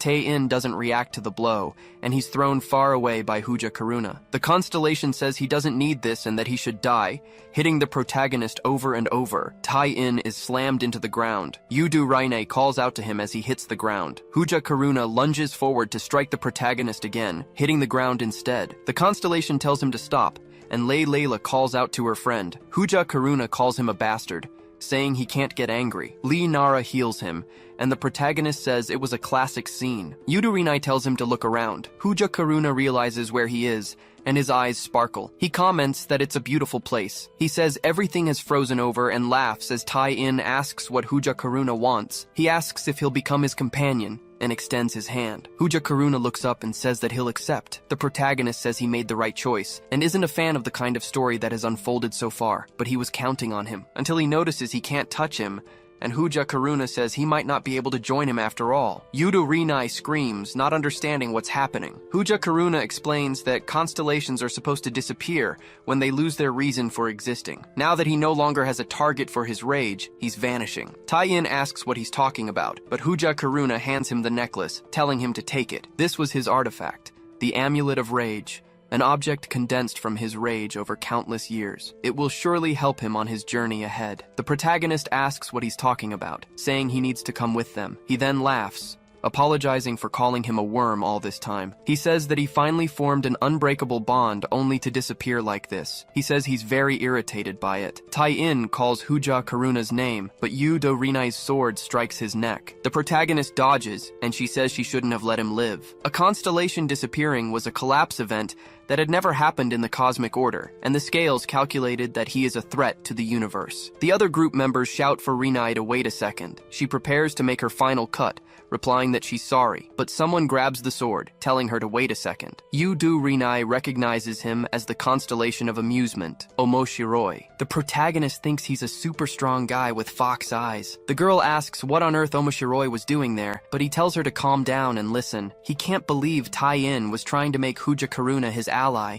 and congratulates him for getting his hands on the artifact of the Constellation of Wrath. But more importantly, there was a decree from the King of Constellations. He waves his hand, announcing his purpose, to perform the divine ceremony for the human Baion Tai-in. Yu Do-rinai gets irritated by this, and Yunya asks what it is. Omoshiroi summarizes that it's an invitation to become a constellation, and in his terms, it's more of a gathering of friends. The protagonist tells him not to make him laugh. He says they treat everyone like ingredients for their recipes, and were even trying to get rid of them. Omoshiroi tells him to relax, as not all constellations agree with that. They assigned these guys in the first place, which is strange, but he wants to know if he's sure about rejecting the ceremony, even if it benefits him. Tai-in quickly refuses and gives him a cold stare. Omoshiroi says that's what he thought. He had been watching for a long time, a transcendent being who values fun above all else. He asks how he, the constellation of amusement, could possibly ignore that. But it wasn't just him. The other constellations were also interested in the human's actions, especially after Huja Karuna's defeat. The protagonist tells him to get lost, but Omoshiroi says he's sorry, adding it would be incredible to see him so immersed in fun. He has sorted some things out with the King of Constellations. He'll report that Baion Tai-in refused the divine ceremony, but tells him to be prepared. From now on, all constellations, including the 12 houses of the zodiac, have become his enemies. The protagonist asks about the houses of the zodiac, and Omoshiroi confirms. He explains that among the countless constellations, there were the brightest stars appointed by the King of Constellations, the 12 most advanced, symbolizing constellations among them, and each one has the power to destroy all life in the universe. He points out that this means 12 invincible beings would become his enemies, but he can exclude one for now, since the constellation of justice had already taken his side. The protagonist asks if Yu Do-rinai was one of the 12 houses of the zodiac. She confirms, saying that before receiving the title of Constellation of Justice, her original name was Yu Do-rinai of Libra. She is currently the 7th of the 12 houses. The protagonist says he's been hanging out with such an incredible person.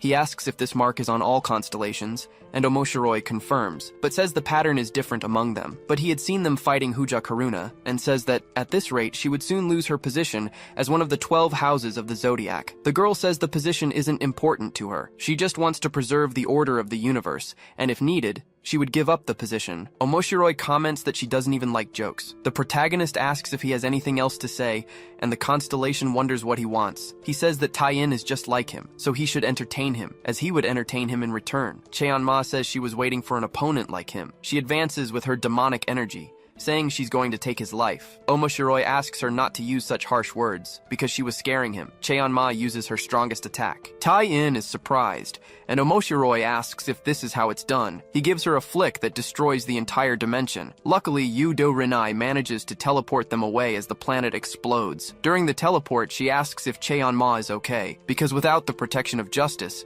she would have lost her life. The girl replies that losing her life fighting someone stronger would be fun. Omoshiroi appears in the teleport, saying he completely agrees. He asks where everyone is going, because, as expected, humans are interesting. He questions why Tai-in is so angry since he saved his life earlier. The protagonist wonders to himself if he could have withstood Huja Karuna's attack because of him. Omoshiroi says he protects fun, and would protect him, making sure the other constellations don't gang up on him all at once. After all, he is Omoshiroi of Capricorn, the 10th of the 12 houses. And on top of that, he whispers something in the protagonist's ear. He says this looks fun, and that he has high hopes for him, then places a flute in his hand. He tells him that if he wants to play with him, he just has to play the flute. He says goodbye, and that he'll see him later. The protagonist looks at the flute in his hand, and just like that, they arrive back on Earth.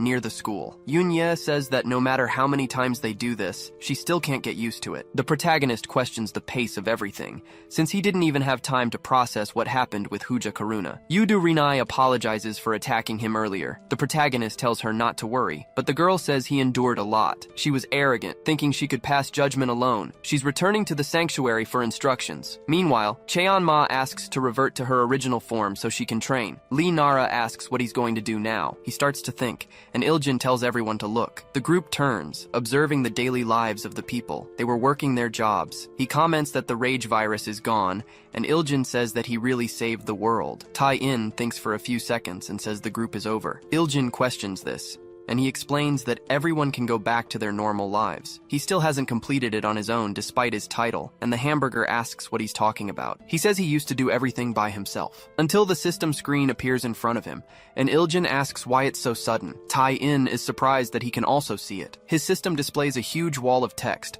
and he says he doesn't read messages longer than 4 lines. Then it announces he will be penalized for eliminating Hooja Karuna. He asks what kind of penalty, wondering if they'll take his powers or lock him in a special prison. Then the system says they are under special surveillance and he can no longer block constellations. He'll have to participate in their trials. The rest of the group gathers around to look. Tae-in asks if they can also see the status window, and the girl asks about a system, saying that when it mentions companions, it must be talking about them. The system confirms, and he says he'll take responsibility and handle it alone, so his friends should be left out of it. But the system tells him to stop being ridiculous. It tells him he has no idea how much trouble he's caused by acting like a servant, and that he must stop skipping texts longer than 4 lines. Tai-in asks if that's how a system is supposed to act. Yudurine says that a constellation like her must participate in other constellations' trials. Her system confirms, saying it was something for them to regret. But before that, since he overcame the trial of wrath, he will receive a reward. He is surprised by this, leaving him alone with his group, who were annoyed with him. The day passes. Tai-in kneels, apologizing and calling off the end of the group. He then asks them to stay with him. Cheon-ma says she's tired of this and maybe taking his life would solve everything, but Layla tells her to calm down. Yudu-Rinai complains that this is a problem because they don't know when the next trial will happen, and they can't act separately. Yoon-ye apologizes to everyone, but even now all she wants is to see her parents as soon as possible, since she's going crazy worrying about them. Layla consoles her, and Lee Nara suggests they go to her house first. Tae-in thinks that he only protected his own parents but didn't consider the others. He says they should all go there, thinking they deserve some peace. At home, Yoon-ye runs into her mother's arms. She thanks the gods that she's okay. He excuses himself, and her mother calls her husband, telling him their daughter is back. Then Yoon-ye's father appears, saying there was chaos outside, and that he must have been the one who kept his daughter safe. He says it was something like that, thinking it sounds a bit presumptuous. But Yoon-ye's father just thanks him. Tai-in explains what happened. Her father says it's hard to believe, but he was truly amazing for saving humanity. He was very happy that Yoon-ye has a friend like him. He thinks about this, and Lee Nara asks if it's okay to wear these clothes. Yoon-ye confirms, since she can't keep wearing the ones the pervert gave her. Layla wonders if factories from this era were so clean and durable, while Yudu Rinai doesn't understand the concept of clothes. He asks if the clothes he made were bad. Yoon-ye says that at least they fit, and asks if Cheon-ma really doesn't want to wear them, but she replies that she'd rather go to hell than wear those clothes. Eunye's mother says the food is ready, and asks her daughter to take it out of the oven. The food is brought to the table, and Tai-in is delighted, while Iljin asks if she can cook too. Lila says the place is very peaceful. The wife asks her husband to set the dining table in the living room. She wasn't expecting so many guests, but tells them to eat as much as they want and to ask for more if they'd like. Everyone is surprised by this. Lila thanks her for the food, and Cheon-ma asks what a fork is. He comments that the food is great, while Yoon-ye's father thinks that he eats well and will make a great son-in-law. Yoon-ye's mother explains that it's lasagna, her daughter's favorite dish. While the girl complains that she didn't make it thinking of him, Cheon-ma says she could be a professional chef, and Lee Nara thinks she's a tsundere. The girl says that when she was younger, she dreamed of becoming a chef, so she prepared this with great care. Everyone shares a wonderful meal, talking and interacting with each other. Iljin wonders if it tastes better because they're eating together. Time passes and the meal ends, with everyone feeling full. Tai-in thanks her for the meal and says she's an excellent cook, and Yoonya's mother thanks him, until a voice speaks up, saying it's a bit salty for their taste. Tai-in asks how long she's been there, and Yudu Rinai recognizes her. She says it's the constellation of cuisine Oishiku Nare, who replies that she appreciates the recognition. He asks why she appeared so suddenly, and Oishiku Nare replies that it's an obvious question. She came to show them the spicy flavor of the trials. Tai-in asks if they're going to fight there, and tells Yunye's father to get behind him, but Oishiku Nare says no, as she's not that kind of constellation. She has always been curious about the meals enjoyed by the beings that constellations create. Her trial for him is to create a dish that satisfies her tastes, using ingredients they find and cook themselves. Tai-in asks about having another trial, and why he should do it. Oishiku Nare replies that he should consider himself lucky, because if it weren't for Omoshiroi of Fun's suggestion, he and all of humanity would have been wiped out. If he fails her trial, or if the others come, humanity's end is inevitable. She gives him 1 week to prepare and tells him to notify her through the system when he's ready, then bids them farewell. She vanishes from the room. Yunya's mother asks what that was, and the girl questions why they have to cook for constellations. He thinks that this isn't something his powers can handle, until he realizes something a moment later. He tells Yunya's father and mother that they have to leave again to save the world. The father says he's counting on him for the future of humanity and his daughter, and the girl yells at her father for saying that. Elsewhere, Yunya asks what the plan is now. Tai-in remembers when he summoned Lei Layla, and Yunya remembers too. He says he'll summon someone who fits the criteria from within his dimension, but for now, they can go to a suitable dimension. The girl asks what that's supposed to mean. He explains that he will teleport everyone to a dimension with the best ingredients from across all of space and time. He teleports his friends to a sunny place. He opens his eyes. Cheonma asks where he brought them this time. While Iljin is impressed and wants to know what that thing in front of him is, he asks what else it could be, other than a dragon, which will be the start of their journey with the group to other worlds. The dragon lets out a roar in front of the group. Lee Nara panics while Lei Layla and Yunya complain about it being another big monster. That dragon starts breathing fire towards the group. He says there are things he needs to handle, taking a full blast from a dragon, which he blocks with ease. Tai-in complains that it's too easy and prepares to attack. He exterminates the dragon with a flick of his finger,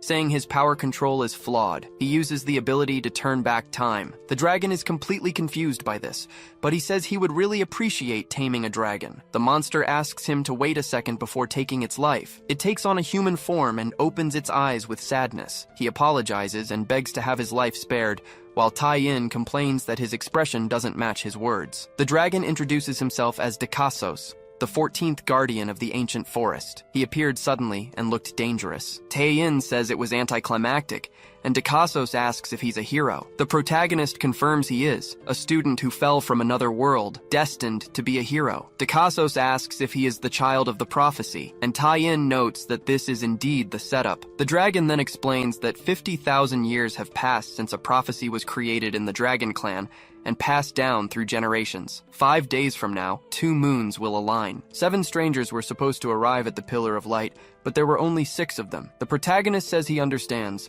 so basically, they have to do this and save the world from the Demon King. Dekasos remarks that he seems to know the prophecy's content. Tai-in tells him to forget about it, and asks what the most delicious thing in this world is. The dragon is left completely confused. The day passes, and the protagonist summarizes that this continent, Aojoguni, has 4 great delicacies. A legendary flower from the world tree that blooms once every 1,000 years. Eating it fills you with vitality for 10 years. The spines of a lava sea urchin, a creature born from the wars of the past. Dragon eggs, considered the finest fantasy ingredient among them. The hidden leg meat of the paradise rabbit. Those were the 4 ingredients. Tai-in asks if he could give him his eggs since he's a dragon, but Dekasos calls him very rude. The protagonist asks why they don't just summon all of them right here, right now. He begins the spell to create all the ingredients, but Dekasos stops him. He says that he can't summon those things here and now, but Tai-in argues they're just ingredients. The dragon explains that the lava sea urchin lives deep in the underworld cavern beneath the Demon King's castle, surviving under immense lava pressure. If he were to summon such a creature to a place like this, the pressure difference would cause an instant explosion. The protagonist then asks about summoning the other ingredients, but Dekasos replies that they're called rare for a reason. The world tree hasn't bloomed in over 30 years. The paradise rabbit was hunted for its unique flavor and is now extinct. Besides, he will never give up his eggs. Tai-in tells him to calm down. and the dragon questions why they're even looking for these things in the first place, asking if they can even call themselves a hero's party. The protagonist replies that they're trying to save the world their own way, and he doesn't expect the dragon to understand, but he would sincerely appreciate his help. Dicassos thinks to himself that this guy is serious. He then closes his eyes, saying that if he is the boy from the prophecy, it's his duty to help. First, they must reach the World Tree and find the lava sea urchin. The elves who serve the World Tree could be of great help. For the lava sea urchin, he'll need to dig through the underworld caverns and search the lava, and he might encounter the Demon King's army in the process. But with his strength, it should be easy. He asks if they should find these two ingredients first. The protagonist replies that it sounds good,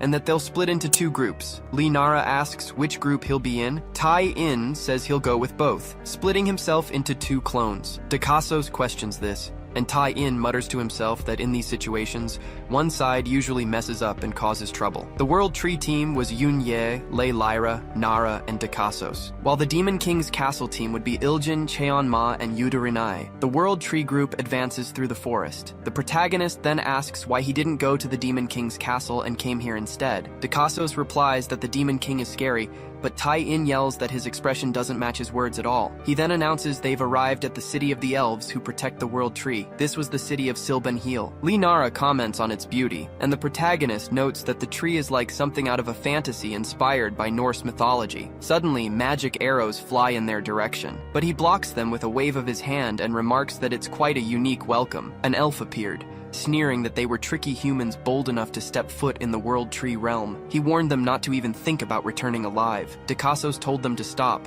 while Tai-In just commented on how cute it was seeing all the elves together. Suddenly, one of the elves recognized the dragon's voice. The dragon revealed that Tai-In was the child of prophecy. The elves scoffed, claiming it was impossible for a mere human to be the prophesied child. Tai-In felt offended at being called mere. The elf descended from the tree, insisting his pathetic race could never produce the child of prophecy, and Dicassos must be wrong. Tai-In asked if they knew each other. Dicassos explained this was Beldor, the captain of the guard and prince of the elves. He held all decision-making power, and they needed to win him over somehow despite his personality. Beldor ranted that humans were just dirty, stupid, and vulgar. Then he noticed Lei Layla in the group, radiating frightening beauty. The elf immediately fell in love with her. Meanwhile, at the Demon King's castle, Tai-In commented that the atmosphere was so intense it made his heart race. Inside his home, the Demon King watched them. He commented that this was very interesting. Back in Sylvestia, the elves served food to the group. Lee Nara thanked them for the meal, and Tai-In asked if this was what they called a dessert stomach. Edie Lei Layla asked what kind of fruit it was because it was delicious. Beldor said it was a crisp treat, happy that she enjoyed it. Dicassos noted that even hostile Beldor was treating humans kindly. This moment would go down in history. The elf asked if she was looking for something,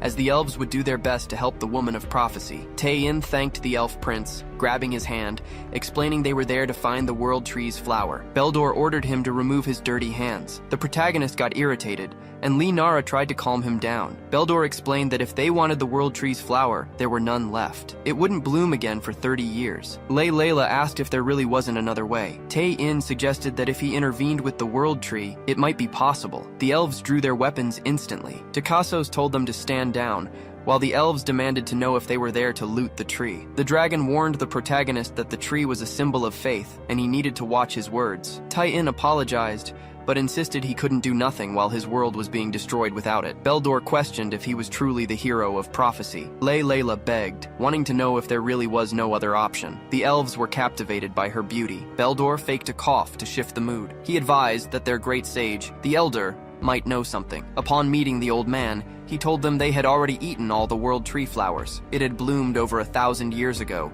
and he wondered how they expected to find one now. He suggested they wait a moment. Perhaps if they lived another 30 years, they might see it bloom. Tai-In questioned if that was possible, but Nara reminded them that Oisich Nare gave them a 1-week deadline. The old man recounted that when he was young, he had the chance to drink tea made from World Tree petals. After 700 years, he still remembered the taste. It was a divine flavor, as if the forest of vitality had blessed him. He imagined how fresh a flower must be, questioning if the humans were envious. Yunya questioned if he really was the wisest elf. Tharianel warned them not to think about approaching the tree, as they didn't even know if they were chosen. He pointed out his staff was made from a branch of the World Tree. He told Tai-In to take a good look before leaving, adding that if he was alive in 30 years, he was free to visit. Beldor remarked that, as expected of the elder, he was the one who taught them how to politely refuse people. Dikassos complained that wasn't really an achievement. The old man asked if the protagonist had never seen anything like his staff. Tae-in just snatched the staff from the old man's hand. Beldor demanded to know what he was doing,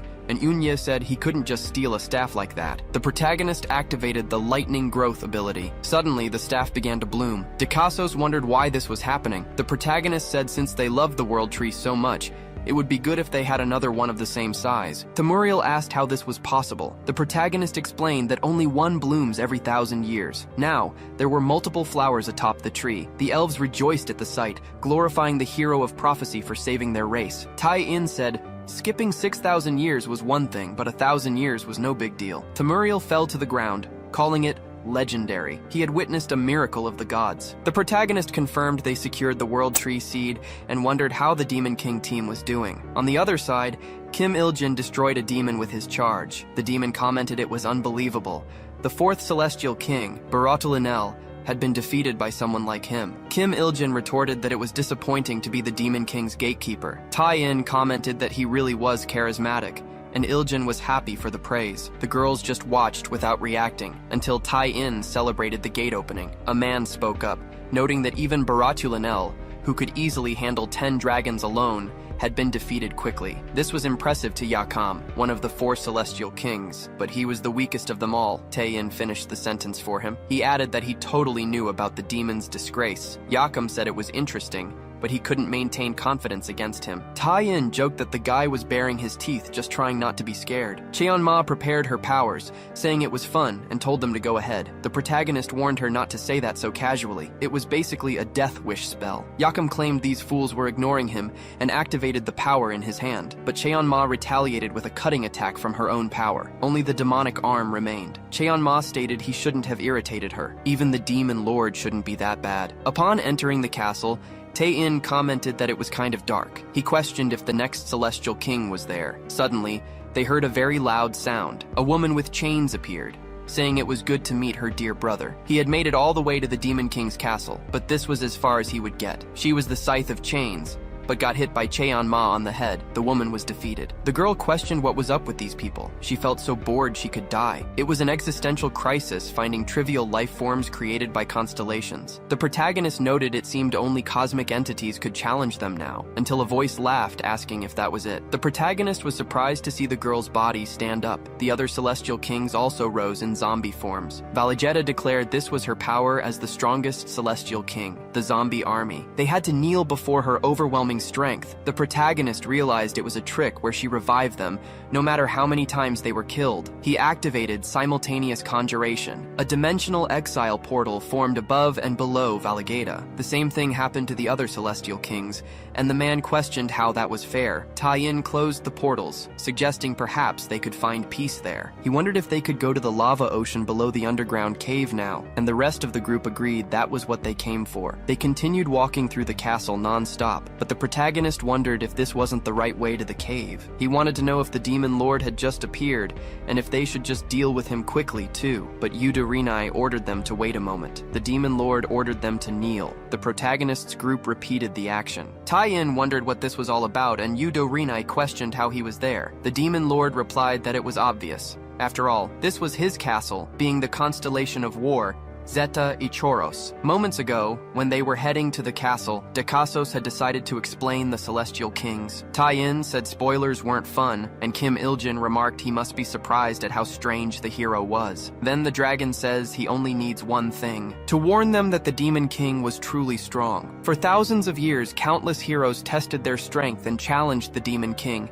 but none had ever defeated him. Besides being strong, for some reason, he doesn't personally attack the human realm. Tae-in remarks that they are always like that, but it was okay because he would deal with it somehow. Back in the present, he was kneeling on the ground. Tae-in asks how Yudu Rinai knows him. The girl explains that he was the strongest constellation. He ended the ancient constellation wars with sheer combat power and secured a position among the 12. He was the one who caused the creation of the law prohibiting combat between constellations. The protagonist questions why someone like that was playing at being a demon king. Zeta answers that it's simply because he loves war. But thanks to the decision of the Council of Constellations, he cannot participate in wars directly. So, he created a planet where countless factions were engaged in endless conflict. Watching the life forms he created go to war, he was truly satisfied. Furthermore, among the life forms that withstood the trials of war, he was able to harvest negentropy stronger than in any other dimension, so he declared himself Demon King and created this dimension. Tae-in asks if he threatens lives like that too, because he was going to get rid of him, standing up as he said it. Zeta says he can defy his orders. The reward for overcoming Huja Karuna's test, Ascension Level 2, had been unlocked. The protagonist activates his Divine Verdict ability, and Yudo Rinai shouts that this was too much. Dozens of angels advance toward Zeta, but he just changes the form of his weapon into a shield. Thus, he manages to defend against the blows. Zeta questions if that was the strongest ability of the light attribute. That certainly had been impressive, as it destroyed the rest of the world. Then he orders his weapon to become a halberd, for he was waiting for a fight with the hero of prophecy. He was intrigued by what he heard about a human who could annihilate a constellation, and that this hero of prophecy was standing right in front of him. So he must see this, but Yudo Rinai tells him to wait, because currently, they were under the test of the constellation of gastronomy, and he shouldn't interfere. Zeta says he had no intention of doing so, but it was they who invaded his castle. But now that she mentioned it, it reminded him of something, that interesting reminder that guy gave. In the past, Omoshiroi called all the constellations and said they were interested in the new awakened. They want to give tests and gain the best negentropy from him. But no matter how strong they are, if they all attack at once, humanity will be wiped out in an instant, so they must make it fair, starting with the constellations that expressed themselves first, and not just because he spoke first. Questioning if anyone had any objections, the constellations agree out of fear of Omoshiroi. Zeta says that way his turn was pushed back, and he was number 389 in line. Yudo Rinai says they were there just to find ingredients from this dimension. Zeta says that as master of the dimension he can create anything, so they just need to speak up. The two look at each other. The protagonist asks for lava sea thorns, and Zeta asks how many they need. Tae-in asks for as many as possible, and the constellation accepts, creating dozens of lava sea thorns. He asks if there is anything else they need. Tae-in asks if he had dragon eggs and paradise rabbits as well. Then dozens are created in front of the group. He wonders what kind of cheat this is, but Zeta tells him to hurry up and complete the tests, then face him properly. The protagonist thinks for a few seconds and then smiles,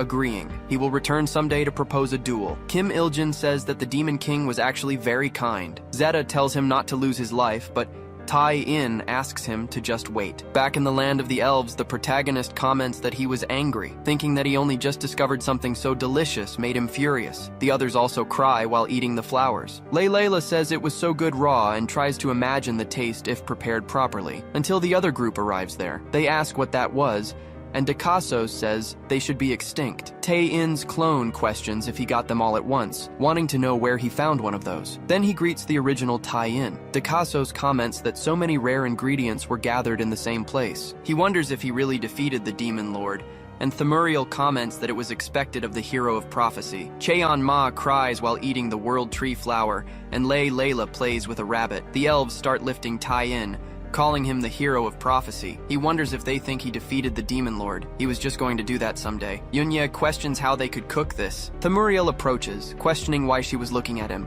since he only knew history, not cooking. The other girls look at Yunya, who responds that she has never seen these ingredients before. Dakaso suggests visiting the best chef in Ochukoni. He isn't sure, but the royal chef should be able to handle any type of meal imaginable. Yudo Rinai says that makes sense, and Tae-in agrees it's a good idea. So they must go there now. Dakasos questions why he was looking at him. The group flies on the dragon's back while Cheon-ma and Yudo Rinai go alone. Tae-in says they must head toward the palace. In a village in the kingdom, a father and son comment that an immense bird was passing in the sky, but those were things that only existed in legends. Until someone shouts that it was neither, with Dakasos landing in front of the family. Tae-in says it was a super dragon, wanting to know if this was the capital of Achiogunia, Aoiabni. This place really looks like another world. Dakaso says that from now on, He's on his own because he doesn't want to meet the king of this country. He warns him to be careful as well, but he remembers no spoilers and says he'll understand when he meets him. Tai-in thanks Dakasos for his help, saying they should meet again. The dragon says it was an honor to help the hero of prophecy, even briefly, so they shouldn't meet again. The protagonist asks the citizens for permission to take the cart,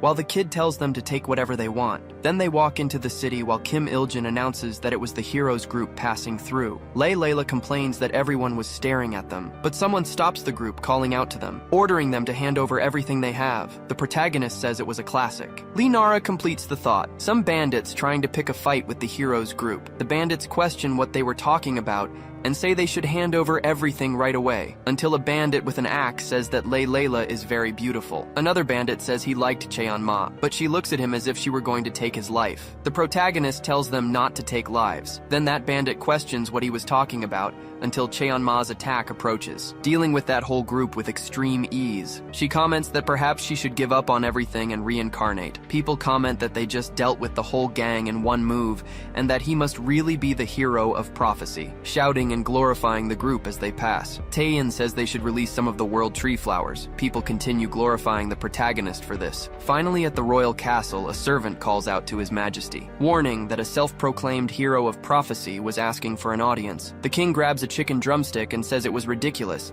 so he should send them away. That servant says they brought the 4 great delicacies of the world. Then Tom changes his mind, advising that in that case he should let them enter immediately. Tae-in enters the room, apologizing for the intrusion. Tom laughs and questions what brings him there. The protagonist explains that he would like to borrow the royal chef for a short time, thinking that the king had the design of an evil king. Tom salivates while saying that in exchange, he must give him all 4 great delicacies he had just brought. The protagonist questions how he would do that, saying it was a bit difficult. Tom says he was refusing a royal order and calls his guards, even though his servant tries to argue. He just tells him to be silent. The guards position themselves in front of the king. Tom orders them to take the man's life and make all the women slaves. The soldiers prepare at the king's command. Taein comments that it's no surprise the streets are filled with bandits and starving children. The country is a real mess, but that's enough. He calls forth the heavenly demon. He gives her just one order: don't take their lives. Cheon-ma smiles. Those soldiers advance toward the protagonist. He remarks that they chose the wrong person to serve. Cheon-ma moves forward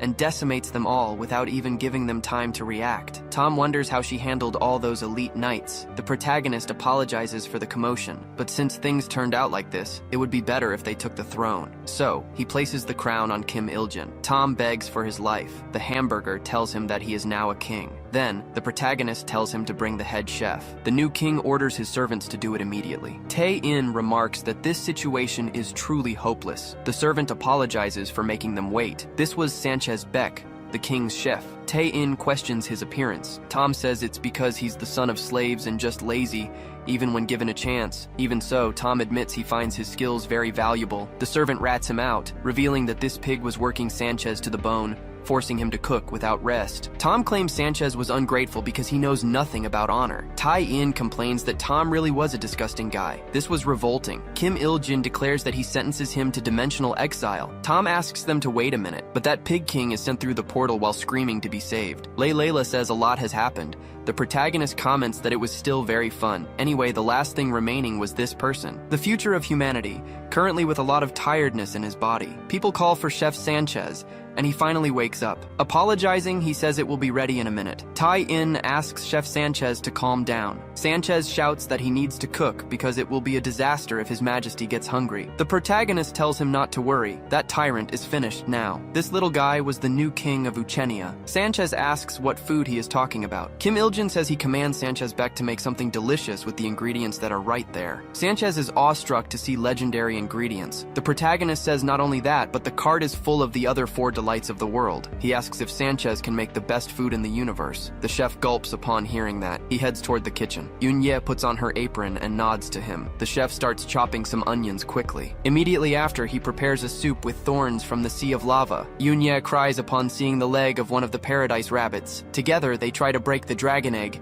using it to fry an egg in an immense pan. Both are under extreme pressure, but manage to smile with the result of their food. Then, they return to the royal hall, announcing that it is ready. Sanchez can say with confidence that this is the most delicious meal in the entire world. He shows off the immense omelet they made. Sanchez explains that he salted flowers from the world tree and cooked them with the thighs of the paradise rabbit, then filled it with dragon eggs and served it alongside the thorns. Tai-in comments that the taste was insane. Lee Nara says it was scary to eat something like this. Yoon-ye says she tasted it while she was cooking and it was absolutely divine. They prepare to eat. The protagonist enters a trance upon putting the fork in his mouth, plunging into his own imagination and being thrown far away. He goes on an interdimensional trip while crying. His tears reveal a great blue sky over a flowery field. The protagonist feels a comforting sensation and looks at his hands. Then he looks at the sky and opens his arms. He continues crying while an immense statue of a goddess approaches, holding his hands and kissing him. Amidst this absolute transcendence, Tai-in starts crying in reality too. He comments that this was very delicious. Lee Nara remarks that the artist's reaction proves how good it was. The protagonist thanks the chef. At this point, they would be able to challenge Oishiku Nare correctly. Sanchez says he is grateful to the heroes who saved him and his country, and hopes they manage to pass the test they mentioned. The protagonist creates a bed for him to sleep. He asks if everyone is ready to leave. He advises the system that they are ready to finalize Oishiku Nare's test. The system understands and begins to move them to the gourmet constellation's dimension. Tai-in says he is counting on the cook, and Yoon-ye agrees. They are teleported, but the protagonist wonders why it is so dark that he can't even see anything. Yoon-ye says she is scared, but the protagonist conjures a light. Oishiku Nare says she is impressed that he prepared so quickly. Regarding the test she proposed, it was just to eat the food he had made, but that was too easily done. So, with a notice from Omoshiroi, she prepared something a little different. She welcomes them to the gourmet cooking competition. Lee Nara questions this, and the protagonist complains about it being Omoshiroi's doing. Oishiku Nare asks if they remember the original conditions of the test. It was to make a meal that satisfies her, but they have to gather the ingredients and cook by themselves. The conditions remain the same. Regardless, she summons various people for the kitchen spots. She announces that she gathered the most skilled chefs from each dimension there,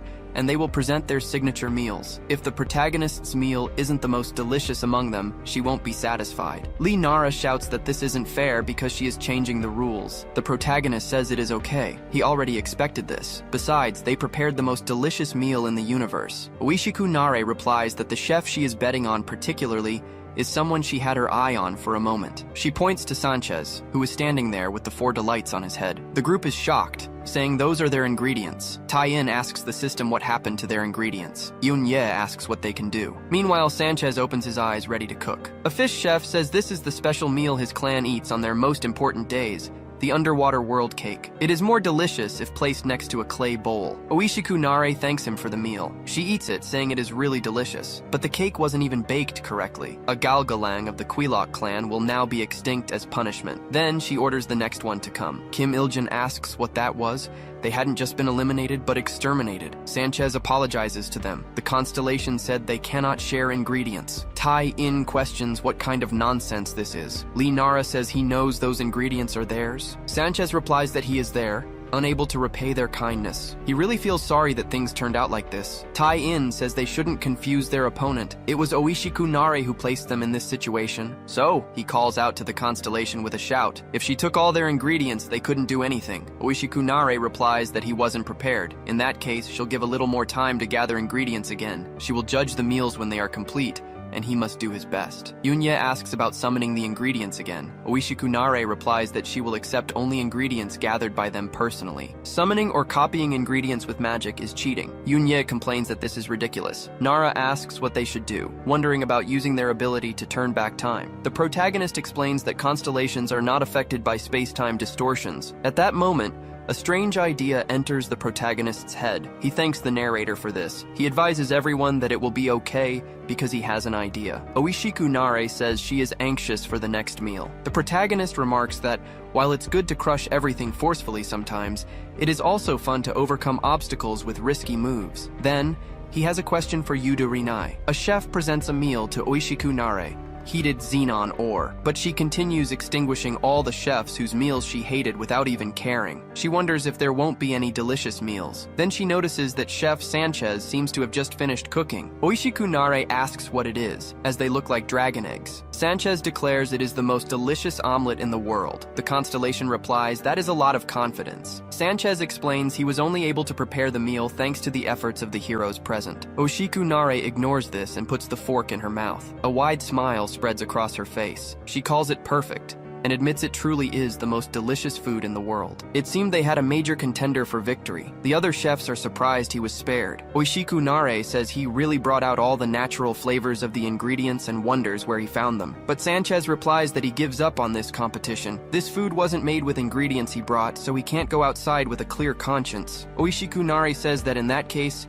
he was saying he prefers to be extinguished. Tae-in questions what she was talking about. Those were his ingredients. It didn't matter how delicious the meal was, they were going to win anyway. Sanchez tries to argue, but Oishiku-nare interrupts. It was getting really interesting. As the gourmet constellation, it makes no sense to extinguish such a good chef. The competition ends, and the chefs step forward. Oishiku-nare says that out of the 100 participating teams, only 8 passed her judgment, and what remained were the representatives of humanity. Oishiku-nare questions what happened, since they hadn't even started cooking. Tae-in says they have already completed all the test conditions. The constellation asks if he's trying to bluff now. Even if he's afraid of being extinguished, this is very disappointing. Tae-in questions if she is really the gourmet constellation. Oishiku-nare asks why the sudden question. The protagonist wants to know how prepared she is to eat delicious food. Oishiku-nare replies that gourmet cooking is her reason for living, and he was doubting that? He needs more than simple extinction. She will teach him a harsher lesson. She will hunt down all of humanity, cook them, and eat until extinction. Yodu Rinai asks what the pervert is thinking, and the protagonist calls out to the constellation because she never tasted the meal they prepared. There was a condition for trying their meal. She must give up being a constellation and become human. Oishiku-nare asks what he's talking about. Tae-in replies that he confirmed with Yodu Rinai earlier that constellations can give up their status. You immortals will never understand the real meaning of the essence of eating. So, their meal can only be tasted if she gives up being a constellation and becomes human. This was the taste of life. The girls are impressed by this. Oishiku-nare bursts out laughing, saying it's fine, she will play along with him. He claims she doesn't understand the essence of eating, therefore she will become human for a moment, but the test conditions remain the same. If he tries to attack her while she is human, she will consider it interference and stop immediately. Since the constellation of justice is here, she'll ensure a fair trial. Then she starts laughing while glowing. Tae-in says now it was his turn. The constellation finishes transforming and says that for a moment, she took the form of a complete human. But the protagonist replies that she is done for. Then he activates his ability to turn back time. Temporal distortions usually don't work because she's a constellation, but now it's okay, and he activates his magic. They return to a green field. Oishiku-nare asks where he brought her. The protagonist says he could go back to any moment. Then Dekasos is there, descending to Earth in his dragon form. Linara asks if they really went back to the past. The protagonist says he is the hero of the prophecy, and he must turn into a human soon. Oishiku-nare says he was afraid of losing his life. Yodu Rinai says she shouldn't worry because that won't happen. Tae-in replies that he won't let it, and must confirm once more that she is ready to do anything for good food. Oishiku-nare confirms, after all, she is the constellation of gastronomy. No matter how incredible human cuisine is, she will see what he can manage. The protagonist accepts and tells her to fully trust them, and to remember that she would regret it even more. Covered in dirt, Oishiku-nare wonders why she's doing this, rolling around on the ground. Dekasos blows a whistle, controlling the exercise. Tae-in tells her to watch her attitude and sing properly. Yeon-ye notes he hasn't even served in the army yet. Oishiku-nare asks what this has to do with cooking and wants to know why she's here. Tae-in asks if she's really talking back to a constellation right now. The woman instantly regretted everything. She continued doing the exercises for the rest of the day. Upon finishing, she rests, lying on the ground. Tae-in asks if she has finally finished. Oishiku-nare says that if the food isn't good, he's finished. Then the protagonist uses the time turner spell again, saying they must keep going. The woman asks about it, and the spell is activated. Later, she climbs the world tree with a rope, asking what kind of shit this is, while the protagonist orders her to climb and gather as many flowers from the world tree as she can. Oishiku-nare asks why her, because if she fell, she would lose her life. But Yodu Rinai says she won't die, and they will catch her somehow. while the protagonist orders her to hold on tight. Yunya asks if it isn't too much, but Cheonma says she is satisfied. The protagonist comments that this will take the whole day. As time passes, Oishiku Nare finally manages to grab a flower. She hears the elder say it is delicious beyond words. She approaches to taste it, but the protagonist takes it from her hand, saying they need these for cooking. Oishiku Nare threatens to take his life, but Yodu Rinai reminds her that breaking the test rules is forbidden. They have to move to the kitchen. In the Demon King's castle, Zeta bursts out laughing. He calls Oishiku Nare's human form a ridiculous sight. She asks why the constellation of war is here. The protagonist says to calm down. They will ask politely now. Oishiku Nare asks about it, and the protagonist explains that the ingredients she stole were all Zeta's. He says they must finish the test and deal with this fool because he's crazy for a fight. The girl accepts and asks for the ingredients, please. Zeta starts creating many rabbits, eggs, and thorns. Taein says that now that they gathered everything, they need to cook. Oishiku Nare thinks that finally, this is it. They must finish this otherworldly episode. Everyone is teleported away. Zeta comments that he is the Demon King and was bored. In the king's castle, a scream is heard. Tae-in defeats the guards, saying he didn't think he'd see this guy twice in one day. Tom asks them to spare his life, but anyway, the protagonist activates his dimensional exile and sends him away again. He says he will leave the rest with Yunya, and she accepts. Sanchez was resting in his room. The girl tries to wake him up, but warns that she will take over the kitchen for a bit. In the royal hall, Oishiku Nare complains that she's starving and wants to know what's happening. The girl enters, saying she finished. The constellation throws her cards away. He will judge a human, but he will dress appropriately for it. After going through all that, if the taste is bad, they'd better be ready for the consequences. Yunya is surprised by this. Oishiku Nare asks what the meal is. The girl replies that it's a set meal, opening the lid to reveal the most delicious lasagna in the world. She tested all the ingredients, and lasagna would be best. But at this point, Oishiku Nare can hear nothing else. For the first time, she experiences a primal instinct of extreme hunger. She realizes the best meal she could have is one that satisfies her hunger, and this would be another unprecedented disorder in the universe. The woman cries while tasting the food. Sanchez watches from afar and falls completely in love. Tai-in asks about the taste. Oishiku Nare says she regrets her earlier words. It's the first time the constellation of gastronomy has felt like this. It was made with the same ingredients as the omelet she tasted before, but every cell in her body is enjoying this food. So it was a true meal, and she cannot deny it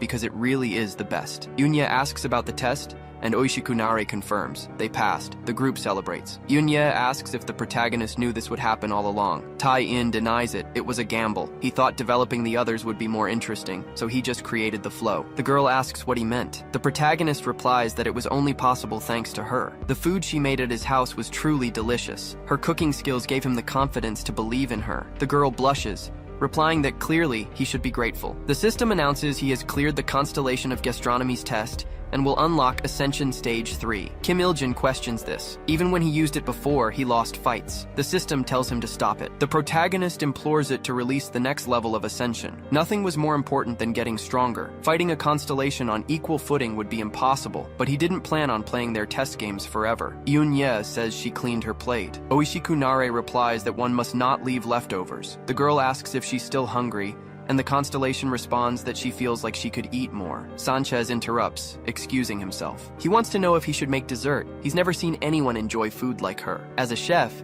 he was fully committed to cooking something for her. Oishiku Nare definitely accepts. The protagonist asks what those two are doing now. Yodu Rine says she worked hard, and asks if she plans to report directly to the King of Constellations. Oishiku Nare looks at Sanchez, blushing. She answers no. She has decided to continue in this dimension as a human. Yodu Rine asks what she's talking about. The test should be over, and she should return to her role as the constellation of gastronomy. Oishiku Nare replies that she gave up on many worlds with living beings and needs to rethink the meaning of cooking. The constellation of justice says this will disrupt the balance of the universe, but she replies her mind is made up. She approaches Yunya immediately. She tells her to take it. It was her artifact, the immaculate cutlery. Yunya asks if it's okay to accept this. Oishiku Nare tells her to think of it as gratitude for the delicious food. Then she asks what she should do with it. The protagonist says he hasn't seen these things, but they are certainly interesting. Yodu Rinai thinks about the destruction of the constellation of Wrath and the constellation of gastronomy giving up her title. She wonders how much change this human will bring to the universe. Onya says they should probably split them up, but doesn't really know how to use them. Cheon Ma comments on the fork, while Layla talks about a constellation's knife. That just leaves the golden spoon for her. Tae-in says she should keep it because she needs to become stronger. Kim Il-jin addresses Oishikunare as Madam, taking off his crown. He advises that if she's staying here, it would be good to become the country's queen. Earlier, when she was hungry after everything, she wanted to eat him but held back, and he respects that. Oishikunare replies that she is the constellation of gastronomy and cannot just eat anything. Still, she thanks him for the gift. Kim Il-jin wonders what that was about. His pride was hurt. The constellation of culinary says that becoming leader in the constellation of war's dimension would teach her a lot. The protagonist comments that she probably doesn't know much about the constellation of war yet. Yoon-ye asks what's next. Tae-in answers that the next test was about to begin. After a zombie apocalypse and an otherworldly cooking journey, if the pattern continues. Lee Nara comments that for every constellation test, it's as if the genre keeps changing. The protagonist agrees she's right. He wonders how the author can keep changing genres in a single work. Yodu Rinai replies that there won't be any more tests. She will persuade the Council of Constellations. Then, they should return to their daily lives. Yoon-ye asks if this means they won't be taken to strange tests anymore. Just then, Omoshiroi appears, replying that that will be difficult. Everyone turns around, and he says hello. He warns that the next constellation is already waiting and will take them immediately. Tae-in questions Omoshiroi being there, and Yodu Rinai tells him to stop it. Omoshiroi explains that the next constellation is none other than one of the zodiacs, and they must go quickly. Interdimensional teleportation happens, taking the protagonists far away, leaving Oishikunare and Sanchez surprised. In another dimension, it suddenly starts raining. Tae-in wonders what this place is now. Yoon-ye complains about the non-stop rain. The protagonist complains that Omoshiroi dumped them in a place like this and then disappeared. He wants to know if everyone is okay, while the girls complain they are totally soaked. Tae-in thinks this place is bad and wants to know which constellation made this kind of place their lair. Cheon-ma says she was feeling killing intent from afar. None of the previous constellations had that, so this dimension was something different, until a voice coming from below says it wasn't on that level. Anyway, to overcome her test, she emerges from the waters, warning that it was impossible. Yodu Rinai complains that it's the constellation of despair. The protagonist shouts that it's impossible. The girl asks her to listen. This group can't take any more tests. But the constellation of despair replies that it is impossible. No matter what she says, she won't change her mind. The Council of Constellations keeps saying she overlaps tests. It means they want him to grow even by going through the extreme. It was impossible to wait that long. The latent negentropy in him was definitely of a quality never seen before, and she wants to consume it. Then she starts sinking the protagonist into the swamp. Layla asks when this happened. Yoon-ye complains that it's already up to her thighs. The constellation of despair says they must fall into despair and lose their lives in her test. That was her condition. The protagonist asks if she thinks things will go like that. An explosion follows. Tae-in calls her out. He asks what is wrong with constellations. They created them, and now they want to take their lives. He really doesn't like her, and thus activates Ascension Stage 3. He warns that he considered having her as an ally since her design is decent, but forget that. He prepares his magic. However, the Constellation of Despair stops the blow with her palm. She warns that it is impossible,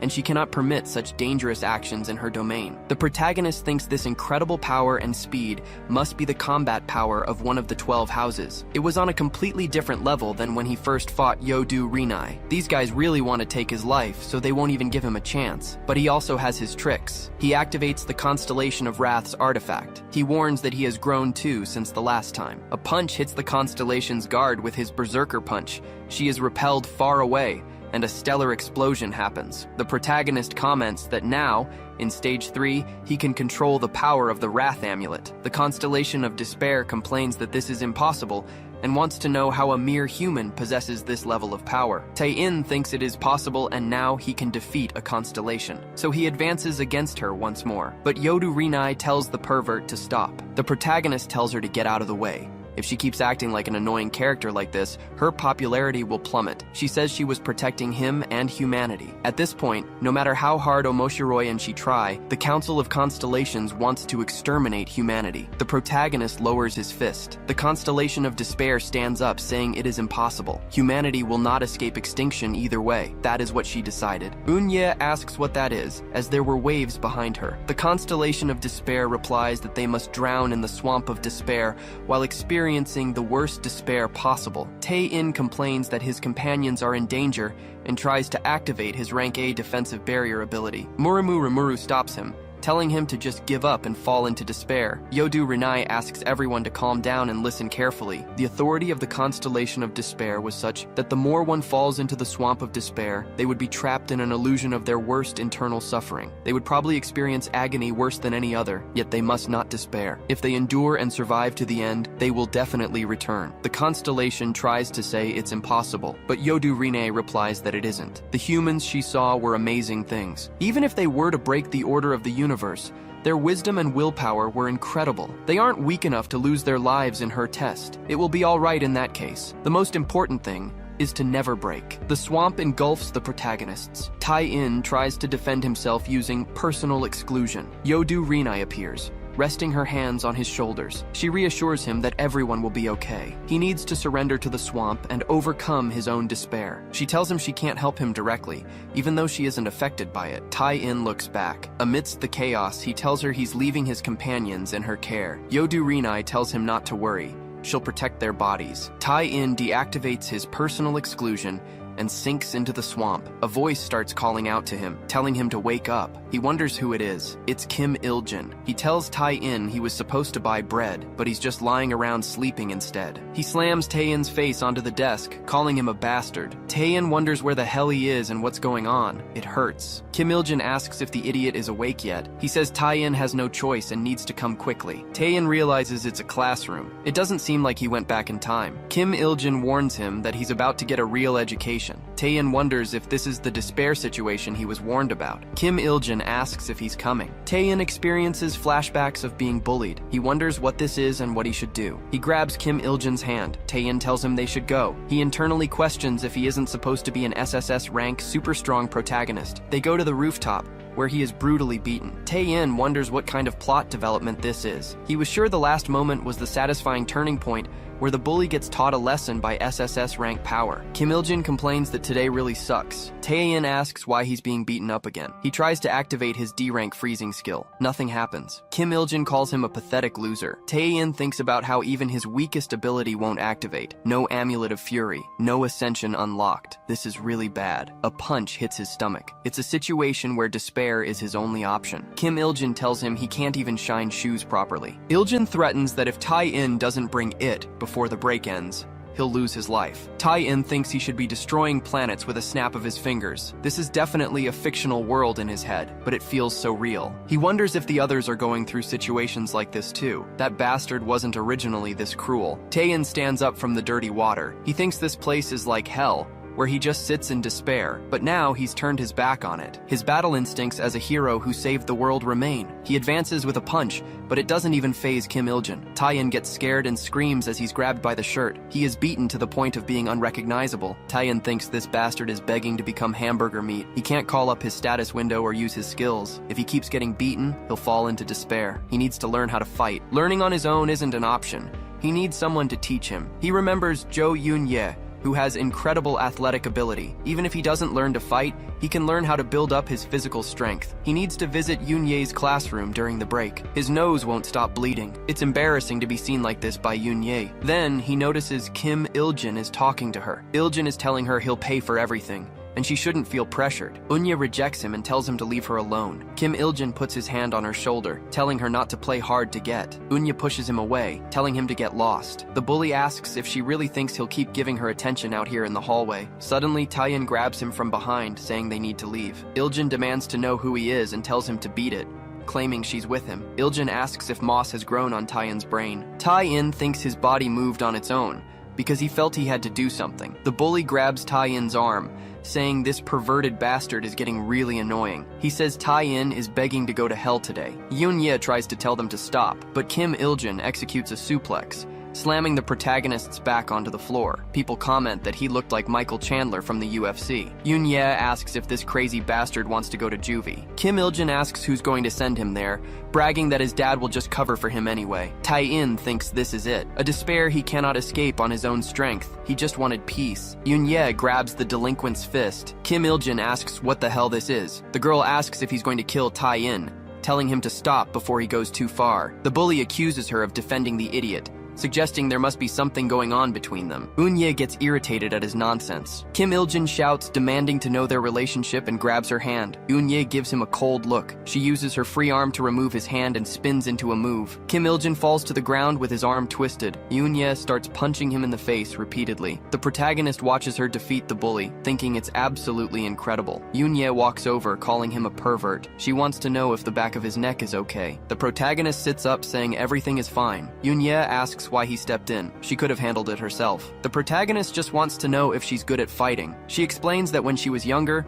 she watched Special Forces videos and thought they were cool, so she started training seriously to become a soldier. Anyway, even if he says he's fine, taking a hard blow to the back of the neck can be serious. She asks if he can stand. They need to go to the infirmary together. The protagonist reaches out his hand to her. Just as their fingers are about to touch, Kim Il-jin stands up, looming behind her. He demands to know what kind of relationship they have. He wants to know if Eun-ye thinks she can get away with this just because she's a girl. She denies it. The protagonist thinks that even if this isn't reality, Il-jin wouldn't go so far as to hit Eun-ye. Kim Il-jin advances to punch the girl. Eun-ye is ready to counterattack, but Lee Nara interrupts, shouting that the teacher is coming. Kim Il-jin stops just before attacking, cursing his luck. He tells the pervert he's going to hell after school. Then he spits in Tai-in's hair. Eun-ye calls him a crazy, disgusting bastard. She demands to know what's wrong with Il-jin. The protagonist says he's fine. He thinks that even if this is virtual reality, just having her get angry on his behalf is enough for him. Eun-ye helps him up while Lee Nara watches from a distance.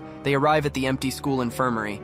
She remarks that he was able to walk here on his own because he's okay, and his eyes seem focused too. Still, she decides to wait there until the teacher arrives. She checks her phone while the protagonist lies on the cot. He asks why she hasn't left yet. Eun-ye replies that it would be bad if he fainted. Besides, she doesn't feel like going to class. The protagonist thinks her honesty is very cute. He asks her if she's good at fighting. Eun-ye replies that she doesn't want to make small talk with him either. The protagonist thanks her anyway, then asks if she wants to hear something interesting. He explains that he and Kim Il-jin have known each other since kindergarten because his father works for Il-jin's father. As kids, they just played together as friends. But at some point, he started realizing how different they were. Then it just naturally happened. One of Kim Il-jin's friends bumped into him. The protagonist turned around, irritated, and came face to face with his childhood friend. Il-jin just turned his face away. It was a distance that would never be closed again. Before he knew it, to Kim Il-jin, he was just some loser he knew as a kid. His treatment got progressively worse until it turned into this, but it hadn't been this bad before. Eun-ye says she can't listen to this. She asks if he's an idiot for letting it happen. The protagonist says there are strong people like her, and then there are people like him who can't do anything. The girl replies that he's a hopeless idiot. If he tried, he could change things. Tai-in says she only says that because she doesn't know. Your dad's job was involved too. There were things he really couldn't do. Eun-ye calls him an idiot. She wants to know if his dad would stay silent if he did something after seeing that. She questions why she's even bothering with this bastard. Tae-in suggests she help him out then. The girl asks about what, and the protagonist says he'll give what she said a shot, but she needs to teach him how to fight. Eun-ye stares at him for a few seconds, then smiles, asking if he really wants this because she'll give him a try, but suddenly her eyes change, turning blue. The protagonist thinks it's a wave of despair and wonders why. Eun-ye replies that she doesn't want anything to do with him. A swamp appears beneath the protagonist. He thinks he can't just give up like this, so he has to do something, anything. Breaking free from the water, he says he likes her. Eun-ye asks what he just said. The protagonist repeats that he likes her. He thinks it's not reality anyway. As long as it turns out like this, he can free her from despair. But Eun-ye yells that first Kim Il-jin and now this pervert are acting crazy today. She should have just let herself get hit. The protagonist keeps sinking into the swamp. He thinks it can't end like this, yelling about her lasagna because it was the meal she cooked better than anyone. Eun-ye asks how he knows that. The protagonist answers that she said she trained to be a soldier when she was younger, but actually wanted to be a baseball player and a chef. Eun-ye questions if he's some kind of crazy stalker, but the protagonist denies it, yelling that he was her boyfriend in the future, thinking that he doesn't care anymore. Eun-ye remains in despair and turns to leave. The protagonist thinks he thought he knew a lot, but it seemed like this was the end, until she grabs his hand and pulls him out. Eun-ye demands he explain properly, because when she was younger, she did prepare to be a chef and a baseball player, but she wants to know how he knows that, and he better not come with nonsense like coming from the future. The protagonist looks at their hands touching. Eun-ye remembers that he likes her, so she smacks him in the face, asking why the pervert was holding her hand. Tae-in replies that she grabbed him first. The nurse, seeing the scene, asks what the two of them are doing. Outside the school, Eun-ye summarizes that he was lying about being her future boyfriend, but they were comrades fighting aliens in another dimension, and one of those aliens, one of the strongest, had trapped him in a virtual torment space. This crazy bastard needs to be committed to a mental hospital. Tae-in replies that it's all true, but now that he hears it out loud, even he thinks it sounds ridiculous. It seemed she couldn't see how he was trapped in the swamp of despair either, which was very convenient. Anyway, he doesn't care anymore. He just wants to learn how to fight. She must have seen Kim Il-jin's eyes earlier. He's really going to kill him. The girl wonders why she should waste her time with a crazy bastard like him. Tae-in insists it was all true, except for the future part, and there was no way for him to know that when she was younger, she considered being a player and a chef. He won't lie to her anymore. Eun-ye thinks everything he said was true. The protagonist continues that more importantly, Kim Il-jin really tried to hit her earlier. He won't let that slide and let him mess with her again. Eun-ye blushes upon hearing this, saying that this wretched guy can't win against Kim Il-jin in a fight. The weight class difference between the two is too great, and Kim Il-jin was probably trained in some martial art too. She thinks he must believe a runt like him could get strong enough to beat him in just a few hours. Tae-in replies that he should at least try, and she was the one who said that if he worked hard, he could change things. Eun-ye asks if she said that, and the protagonist remembers the exact moment. She sighs, then accepts, but says there's no way he'll win in a fair fight. Approaching the protagonist and punching him in the face, Tae-in falls to the ground and asks why the sudden hit. Eun-ye tells him he has to end it before the fight even starts,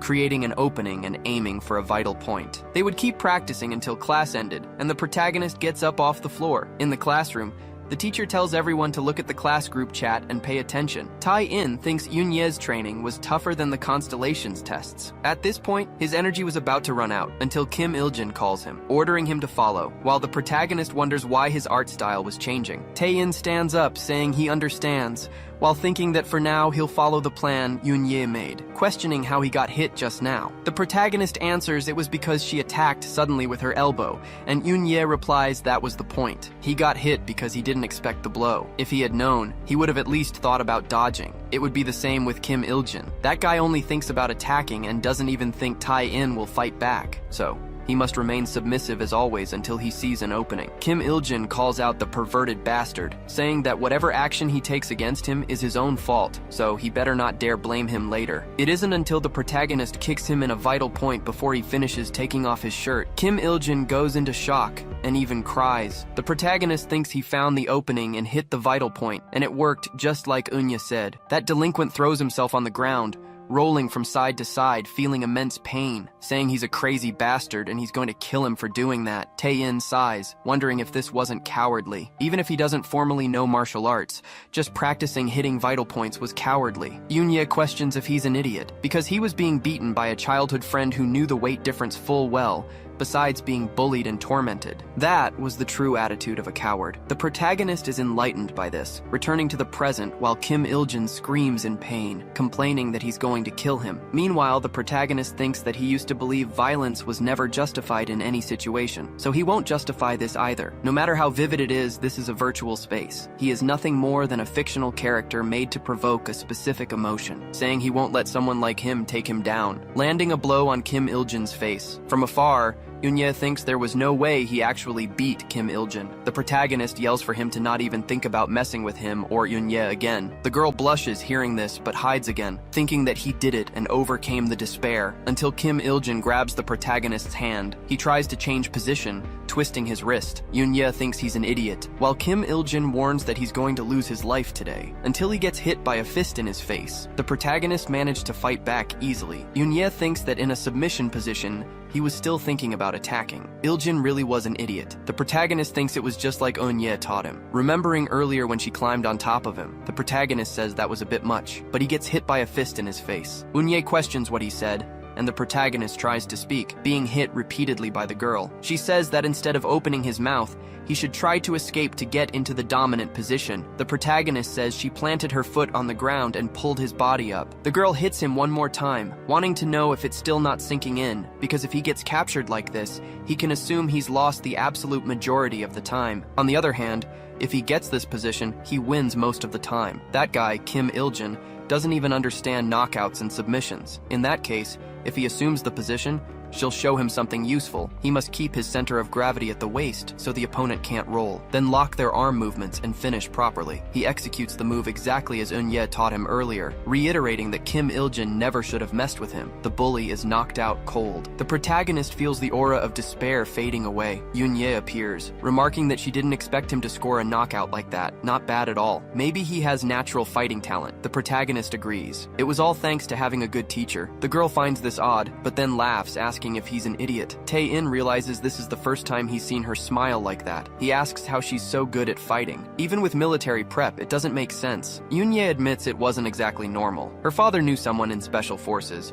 so she received training similar to real combat. The protagonist thinks, the legendary militarily trained high school girl. She lists them off: boxing, taekwondo, jujitsu, karate, and other martial arts. Now that he's defeated Kim Il-jin, the protagonist thinks he must have finished the test of despair. He wonders why he's still stuck in this world. Suddenly, a tattooed man asks why Kim Il-jin got knocked out. The protagonist turns, facing a group of delinquents asking if the loser really knocked him out. Eun-ye asks who they are. The protagonist replies that they are the Baram group. It's made up of Park Kang-woo, the Gale, nicknamed for his big head, Bang Yuki, the Whirlwind. Rumor has it he burps a lot. Go Tae-woong, the Typhoon, who was just big, and Zeroth, the Storm. He was an idol trainee, got kicked out, but insists on using that name. Eun-ye calls it childish. The protagonist tells her to listen, because these aren't normal delinquents. Kim Il-jin's father is the leader of the Sunpung group. That company started as a dirty outfit dealing with gangs. The second-generation members gathered around Kim Il-jin, committing all sorts of evil deeds like a pack of delinquents. Zeroth asks if they are thugs. That's a word for dumb idiots and gangsters. Yuki questions his choice of words. Zeroth claims they are just good friends. He approaches and touches the protagonist on the shoulder. He wants to know if he's the one who left Il-jin in that state. A memory surfaces. If he messes with them, his father could end up in trouble too. The sensation is vivid. Zeroth says this means he isn't his friend. The protagonist thinks he can't resist even knowing it isn't real. Eun-ye tells him to cut it out. The idol asks what that was about and if she's Tae-in's girlfriend. The protagonist thinks that in that moment, something completely different appeared. It cuts across the entire space. Eun-ye asks what shit that bastard just said, her expression totally somber. The protagonist was once reading a webtoon about fusion and laughing. A friend of Eun-ye called her and told her to look to the side because her boyfriend was passing by. Eun-ye got irritated immediately upon hearing that, telling her not to say things like that, even as a joke. And now, Zeroth had repeated that exact mistake. He apologizes for the misunderstanding, but that means she doesn't have a boyfriend right now. Tae-woong comments that he's a womanizing bastard. Yuki says he got kicked out of his agency because of women. Eun-ye tells him to get lost while she's still being nice, but Zeroth asks what happens if he doesn't. The girl shifts into a combat stance. Tae-in interrupts. He says Il-jin threw the first punch. They ended the fight, and that's what happened. Zeroth questions this, but quickly lands a punch on the protagonist. Eun-ye thinks it was fast. She couldn't even react in time to block it. Zeroth warns that he should have ended up screwed anyway. Eun-ye takes the lead in the fight. The idol asks who she is, but says he doesn't hit women anyway. She tells him to leave, but Zeroth turns, saying his friends are a little different. All three prepare for combat against the girl. The protagonist steps forward, calling out to his friend. Then he tells her to get out of there. Eun-ye asks what he's talking about. The protagonist repeats for her to get out. She wants to know if just because he learned to fight, he thinks he can handle everyone alone. Tae-in replies that she isn't even his friend. Eun-ye is shocked by his words and gets annoyed. She calls him a loser while walking away. The protagonist thinks this was the right thing to do. Eun-ye could probably take them all down herself, but if she did, she would become a target of the Sunpung group. This is a burden he has to carry. Zeroth asks if he's finished arguing with his girlfriend. The protagonist gets into his stance and tells those bastards to bring it on. The idol agrees and advances with a knee strike that connects. The protagonist is knocked out. He remembers nothing after that. But now, he was in the swamp of despair, and it was surprisingly comfortable there, wondering if just sinking slowly like this could free him from all the pain. He closes his eyes and starts remembering all his companions. Then he denies it, saying he isn't the only one sinking in the swamp of despair, cursing it all because he can't go any further, begging for one more chance. Suddenly, a light appears. He wakes up to his father asking if he finally came to his senses. The protagonist complains about the bright light and looks to the side. His father asks how he couldn't recognize him. Tae-in bolts upright, recognizing him, then screams in fright while his father asks if he has amnesia. The protagonist asks if that's really something to say to his son right now. His father says at least he's alive, which is a relief. He asks why the hell he was stuck there. His father tells him his mother was here crying. Seriously, He keeps getting beaten up and making his parents worry. The protagonist says it's not like he wanted to get hit. His father asks if he knows the guy who did this to him. Tae-in says it wasn't just one guy, but several. His father starts thinking about that, assuring him it was okay. As he always says, violence resolves nothing. Going back to his time, they were kids who grew up fighting, but times have changed. The protagonist thinks he worked very hard to hide this. His father says he has a responsibility to leave him a more peaceful world. Tae-in asks what he's talking about. His father replies that his son should stay in the hospital, get well soon, and focus on his studies. No matter what happens, he will always be on his son's side. The protagonist replies that it's strange. When he talks to his father, the despair disappears, so he tells him to make sure to tell his mother not to worry. Outside, Tae-in's father thinks that his son knows nothing about the kind of person his father really was. Kim Il-jun's father's phone starts ringing. He wonders what happened for director Bayan to call, but he just asks what happened. Il-jun's father wants to know what he means by speaking that way. Bayan replies that he swore he would never let the shadows of Sunpung fall on his family, as executive director and head of the strategy group. As night falls over the city, Yuki asks if he's a pervert to be defeated by the loser. Il-jun screams that he doesn't remember. His friend tells him not to worry. He won't spread rumors that the young master of the Sunpung group was beaten by a loser. Kang-woo says they were going to beat up the loser properly until Baeon Taejong appeared, saying they were the ones who did it. The whole group turns, and Kang-woo asks who this old man is until Il-jun's father calls, screaming that he's a bastard, demanding to know what the hell he's doing running around like that. Il-jun asks what he's talking about,